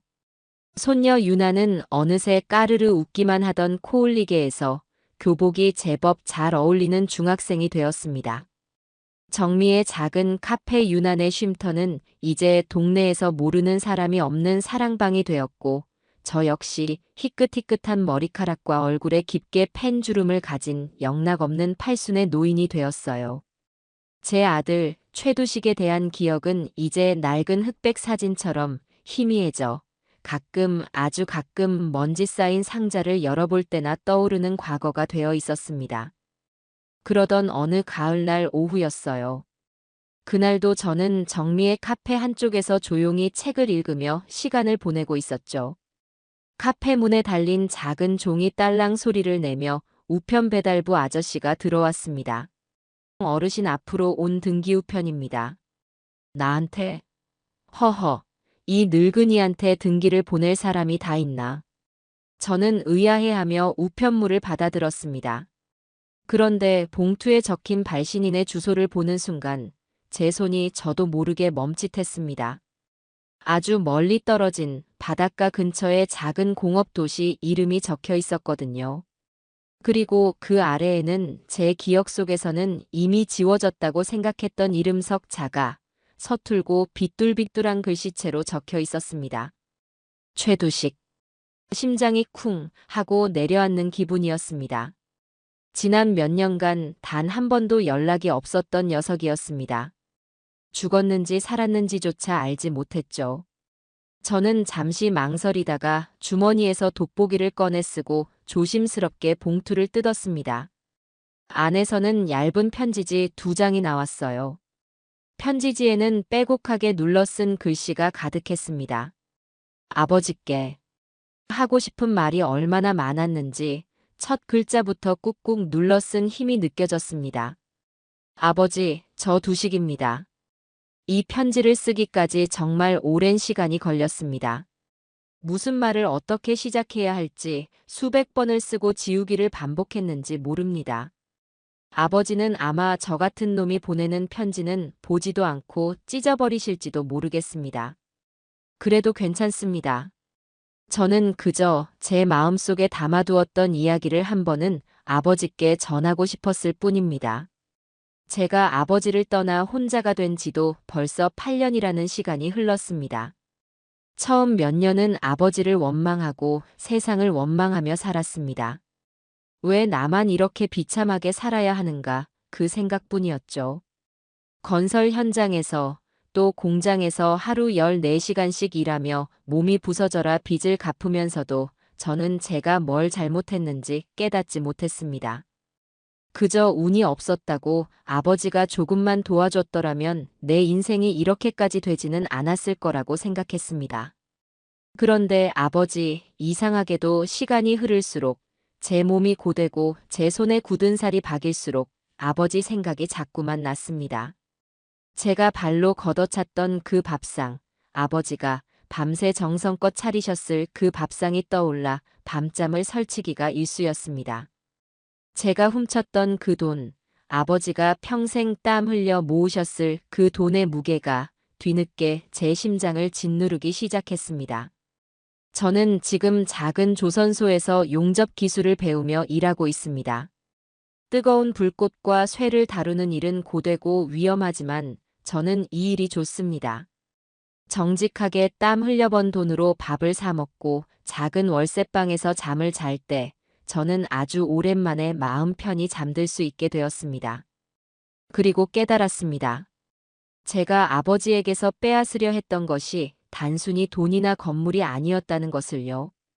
저는 아버지의 인생, 아버지의 땀과 시간을 통째로 도둑질하려 했던 파렴치한 놈이었습니다. 아버지, 죄송합니다. 이 말밖에 드릴 말씀이 없습니다. 늦어도 너무 늦었다는 것을 압니다. 용서받을 자격조차 없다는 것도 잘 압니다. 그래도 이 말씀만은 꼭 드리고 싶었습니다. 그리고 감사합니다, 아버지. 그때 저를 감옥에 보내는 대신 세상으로 내쫓아 주셔서, 그때 저를 매몰차게 외면하셔서 제가 제 2발로 땅을 딛고 서는 법을 배울 기회를 주셔서, 아버지 덕분에 저는 비로소 인간이 되어가고 있는 것 같습니다. 정미와 유나는 잘 지내는지요? 멀리서나마 행복하기를 기도하고 있습니다. 부디 만수무강하십시오. 불효자 최두식 올림. 편지를 다 읽고 났을 때 제 눈가에는 저도 모르게 뜨거운 것이 맺혀 있었습니다. 저는 급히 돋보기를 벗고 눈가를 훔쳤죠. 편지에는 저를 용서해달라는 말도 다시 만나고 싶다는 말도 없었습니다. 오직 자신의 지난 과오에 대한 담담한 고백과 뒤늦은 사죄, 그리고 어색한 감사의 말뿐이었죠. 하지만 저는 그 어떤 미사여구보다도 이 투박하고 서툰 편지 속에서 녀석의 진심을 느낄 수 있었습니다. 아빠, 무슨 편지인데 그렇게 한참을 보고 계세요? 어느새 정미가 제 옆으로 다가와 물었습니다. 저는 잠시 망설이다가 편지를 정미에게 건네주었죠. 편지를 읽어내려가는 정미의 눈시울도 점점 붉어졌습니다. 그 사람 살아있었네요. 그런 모양이구나. 많이 고생하고 있는 것 같아요. 정미의 목소리에는 미움이나 원망 대신 복잡하고 애틋한 감정이 서려 있었습니다. 저는 말없이 자리에서 일어나 편지를 다시 받아들었습니다. 그리고는 제 서재 가장 깊숙한 곳에 있는 낡은 나무 상자 안에 그 편지를 조심스럽게 넣어두었죠. 당장 답장을 하거나 녀석을 찾아갈 생각은 없었습니다. 용서는 아직 때가 아니었으니까요. 하지만 저는 알 수 있었습니다. 꽁꽁 얼어붙었던 제 마음의 강이 아주 조금씩 녹아내리기 시작했다는 것을요. 이 녀석이 보낸 편지는 기나긴 겨울의 끝을 알리는 아주 작은 제비 한 마리와도 같았습니다. 아들의 편지를 받고 난 후로 또다시 2해의 세월이 흘렀습니다. 계절이 2번 바뀌는 동안 제 삶은 여전히 평온했고 아들 녀석에게서는 더 이상 아무런 소식이 들려오지 않았죠. 저는 가끔 서재 깊숙한 곳의 나무 상자를 열어 그 편지를 다시 읽어보곤 했지만 그뿐이었습니다. 그 녀석이 어디서 어떻게 살고 있는지 굳이 알아보려 하지 않았어요. 각자의 자리에서 묵묵히 자신의 삶을 살아내는 것, 그것이 지금 우리 부자에게는 최선의 거리라고 생각했기 때문입니다. 그러던 초봄의 어느 주말이었어요. 손녀 유나가 다니는 중학교에서 학부모를 초청해 작은 음악회를 연다고 했습니다. 유나는 오케스트라 동아리에서 첼로를 켜고 있었는데 이번 음악회에서 짧게나마 독주를 하게 되었다며 꼭 보러 오라고 신신당부를 했죠. 저와 정민은 그날 카페 문도 일찍 닫고 한껏 멋을 낸 채 설레는 마음으로 학교 강당을 찾았습니다. 강당 안은 학생들과 학부모들로 발 디딜 틈이 없었습니다. 저희는 겨우 뒤편에 자리를 잡고 앉아 유나가 무대에 오르기만을 기다렸죠. 이윽고 사회자 학생이 다음 순서를 알렸습니다. 다음은 2학년 최유나 학생의 첼로 독주, 바흐의 무반주 첼로 모음곡 1번입니다. 큰 박수와 함께 조금은 긴장한 듯한 표정의 유나가 무대 중앙으로 걸어 나왔습니다. 훌쩍 자란 키에 제법 어른스러운 태도로 자리에 앉아 첼로를 켜기 시작하는 손녀의 모습을 보니 가슴 벅찬 감동이 밀려왔어요. 낮고 부드러운 첼로 선율이 강당 안을 가득 채웠습니다. 저도 모르게 숨을 죽이고 손녀가 만들어내는 아름다운 소리에 온전히 빠져들었죠. 연주가 끝나고 강당 안은 우레와 같은 박수 소리로 가득 찼습니다. 저는 목이 터져라 최유나 잘했다. 고 외쳤고 제 옆에 앉은 정민은 감격에 눈물을 훔치고 있었죠. 모든 순서가 끝나고 저희는 유나를 만나기 위해 강당 밖으로 나왔습니다. 사람들이 한꺼번에 몰려나오는 바람에 복도는 무척이나 혼잡했어요. 정미가 먼저 유나의 교실로 가 있겠다며 인파 속으로 사라지고 저는 잠시 벽에 기대어 사람들의 행렬을 지켜보고 있었습니다. 그때였습니다. 제 시선이 복도 저편 가장 구석진 기둥 뒤에 서 있는 한 남자에게서 멎었습니다. 남자는 저처럼 강당에서 나오는 사람들을 물끄러미 바라보고 있었어요. 남루하지는 않았지만 그렇다고 좋다고도 할 수 없는 낡은 점퍼 차림. 지난 세월의 고단함이 고스란히 새겨진 얼굴.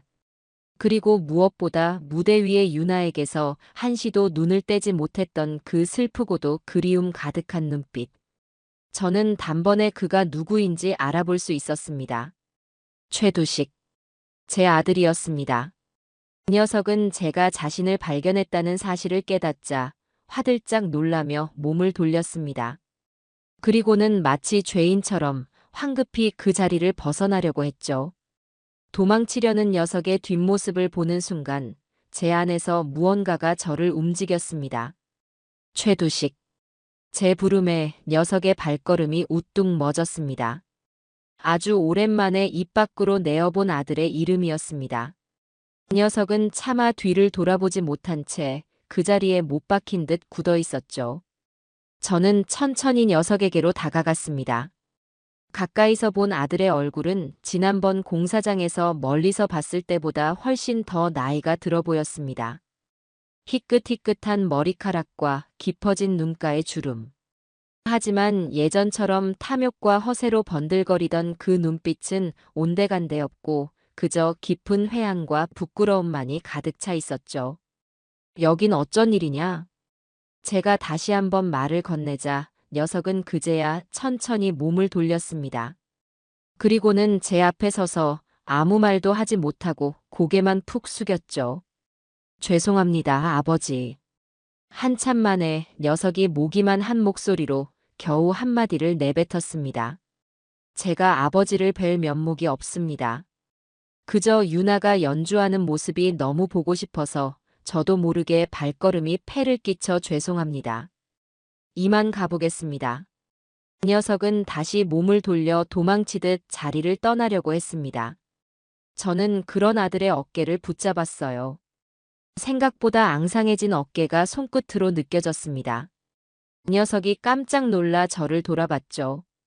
저는 그런 아들의 얼굴을 한참 동안이나 말없이 바라보았습니다. 그리고는 제 입에서 저도 모르게 한마디가 툭 튀어나왔어요. 밥은 먹고 다니냐? 그 한마디에 10년이라는 세월 동안 단단하게 굳어있던 아들놈의 얼굴이 와르르 무너져 내렸습니다. 녀석의 눈에서 참았던 눈물이 본물처럼 터져나왔어요. 아버지. 녀석은 더 이상 아무 말도 잇지 못하고 어린아이처럼 그 자리에 주저앉아 어깨를 들썩이며 오열하기 시작했습니다. 주변을 지나가던 사람들이 힐끔힐끔 쳐다봤지만 저는 아랑곳하지 않았어요. 그저 녀석이 지난 10년간 가슴속에 꾹꾹 눌러 담아왔을 그 모든 서름과 후회를 남김없이 쏟아낼 수 있도록 말없이 그 곁을 지켜줄 뿐이었습니다. 따스한 봄날의 햇살이 소리 없이 우는 우리 부자의 어깨 위로 조용히 쏟아져 내리고 있었습니다. 한참을 그렇게 울던 아들놈은 제가 부축해서 일으켜 세우고 나서야 겨우 울음을 그쳤습니다. 퉁퉁 부은 눈으로 차마 제 얼굴을 마주보지 못하고 고개만 푹 숙이고 있었죠. 학교 복도에서 계속 이러고 있을 수는 없는 노릇이었죠. 따라오너라. 저는 짧게 한마디를 던지고 앞장서서 걷기 시작했어요. 두식이는 아무 말 없이 마치 죄인처럼 제 뒤를 졸졸 따라왔죠. 저희가 향한 곳은 학교 근처에 있는 제가 가끔 철규와 함께 들르던 작은 국밥집이었습니다. 식당 안으로 들어서자 구수하고 뜨끈한 국밥 냄새가 코끝을 찔렀습니다. 여기 국밥 2그릇 내주시오. 특으로. 자리에 앉아 주문을 하고 나서도 우리 부자 사이에는 한동안 아무런 대화가 오고 가지 않았습니다. 그저 어색하고 무거운 침묵만이 감돌았죠. 잠시 후 김이 모락모락 나는 국밥 2그릇이 우리 앞에 놓였습니다. 저는 말없이 수저를 들었죠. 먹어라. 식겠다. 제 말에 두식이는 그제야 조심스럽게 수저를 들었습니다. 그리고는 정말이지 10년은 굶은 사람처럼 허겁지겁 국밥을 먹기 시작했어요. 국물이며 밥알을 흘리는 것도 신경 쓰지 않고 그저 고개를 그릇에 받고 정신없이 먹는 모습이었습니다. 그 모습을 보고 있자니 마음 한구석이 저릿해져 왔습니다. 저놈이 지난 10년을 어떻게 살아왔는지 굳이 말로 듣지 않아도 알 것만 같았기 때문이죠. 이 녀석이 국밥 한 그릇을 뚝딱 비우고 나서야 저는 비로소 입을 열었습니다. 어떻게 지냈냐? 그냥 그렇게 지냈습니다. 두식이는 제 눈을 피하며 대답했습니다. 편지는 잘 받았다. 보셨습니까? 그래. 네가 이제 정신을 좀 차렸구나 싶더구나. 아닙니다. 저는 아직 멀었습니다. 평생을 갚아도 모자랄 죄를 지었는데요. 녀석은 텅 빈 국밥 그릇만 내려다보며 말했습니다. 예전처럼 변명을 하거나 자기 합리화를 하려는 모습은 찾아볼 수 없었죠. 그저 자신의 죄를 온전히 인정하고 받아들이는 한없이 작아진 남자가 제 앞에 앉아 있었습니다. 빚은 다 갚았냐? 네. 작년에 모두 갚았습니다. 지금은 조선소에서 계속 일하고 있고요. 기술도 제법 늘어서 이제는 정직원으로 일하고 있습니다. 그래, 장하다. 제 칭찬에 녀석은 처음으로 고개를 들어 저를 바라봤습니다. 그 눈빛에 담긴 복잡한 감정들을 저는 다 헤아릴 수가 없었죠. 식사를 마치고 국밥집을 나왔습니다. 어색한 침묵 속에서 함께 잠시 길을 걸었죠. 헤어져야 할 시간이 다가오고 있었습니다. 녀석이 먼저 걸음을 멈추고 제게 깊이 고개를 숙였습니다. 아버지, 오늘 정말 감사했습니다. 그리고 죄송했습니다. 저는 이만 가보겠습니다. 다시는 아버지나 아이 앞에 나타나서 패 끼치는 일 없도록 하겠습니다. 녀석은 그렇게 마지막 인사를 하고 돌아서려고 했습니다. 그 뒷모습을 보며 저는 제 마음속에서 오랫동안 망설이고 있던 마지막 말을 꺼냈습니다. 최두식, 내 아버지. 내가 너를 완전히 용서한 것은 아니다. 알고 있습니다. 용서는 내가 하는 것이 아니라 앞으로 네가 살아갈 인생으로 스스로 증명해 보여야 하는 것이다. 다른 누구도 아닌 너 자신에게. 명심하겠습니다. 저는 잠시 숨을 골랐습니다. 그리고 어쩌면 제 인생에서 가장 어려운 결심이었을지도 모를 말을 담담하게 내뱉었죠. 하지만 네가 유나의 아비라는 사실은 변하지 않는다. 녀석의 어깨가 희미하게 떨리는 것이 느껴졌습니다. 그러니 앞으로는 도망가지 마라. 유나가 보고 싶으면 이렇게 숨어서 보지 말고 미리 연락하고 찾아오너라. 네 딸이다. 아비가 딸을 보는데 죄인처럼 숨어서 볼 필요는 없어. 제 말에 두식이는 끝내 다시 주저앉아 소리 없이 눈물을 흘렸습니다. 하지만 이번의 눈물은 지난번의 서러움과 후회의 눈물과는 다른 아주 작은 희망과 감격이 섞인 눈물이라는 것을 알 수 있었죠. 저는 그런 아들을 뒤로하고 제 집을 향해 걸었습니다. 더 이상 아무런 미련도 분노도 남지 않았습니다. 그저 한 사람의 인생이 가야 할 궤도를 이탈했다가 아주 길고 고통스러운 시간을 거쳐 비로소 제자리로 돌아오고 있다는 안도감만이 느껴질 뿐이었죠. 저 멀리 정미와 유나가 기다리고 있는 나의 집에서 따뜻한 불빛이 새어나오고 있었어요. 저는 그 불빛을 향해 한 걸음 한 걸음 담담하게 나아갔습니다. 제게 남은 인생은 이제 저 불빛 아래에서 사랑하는 나의 새로운 가족들과 함께 웃으며 살아가는 일뿐이에요.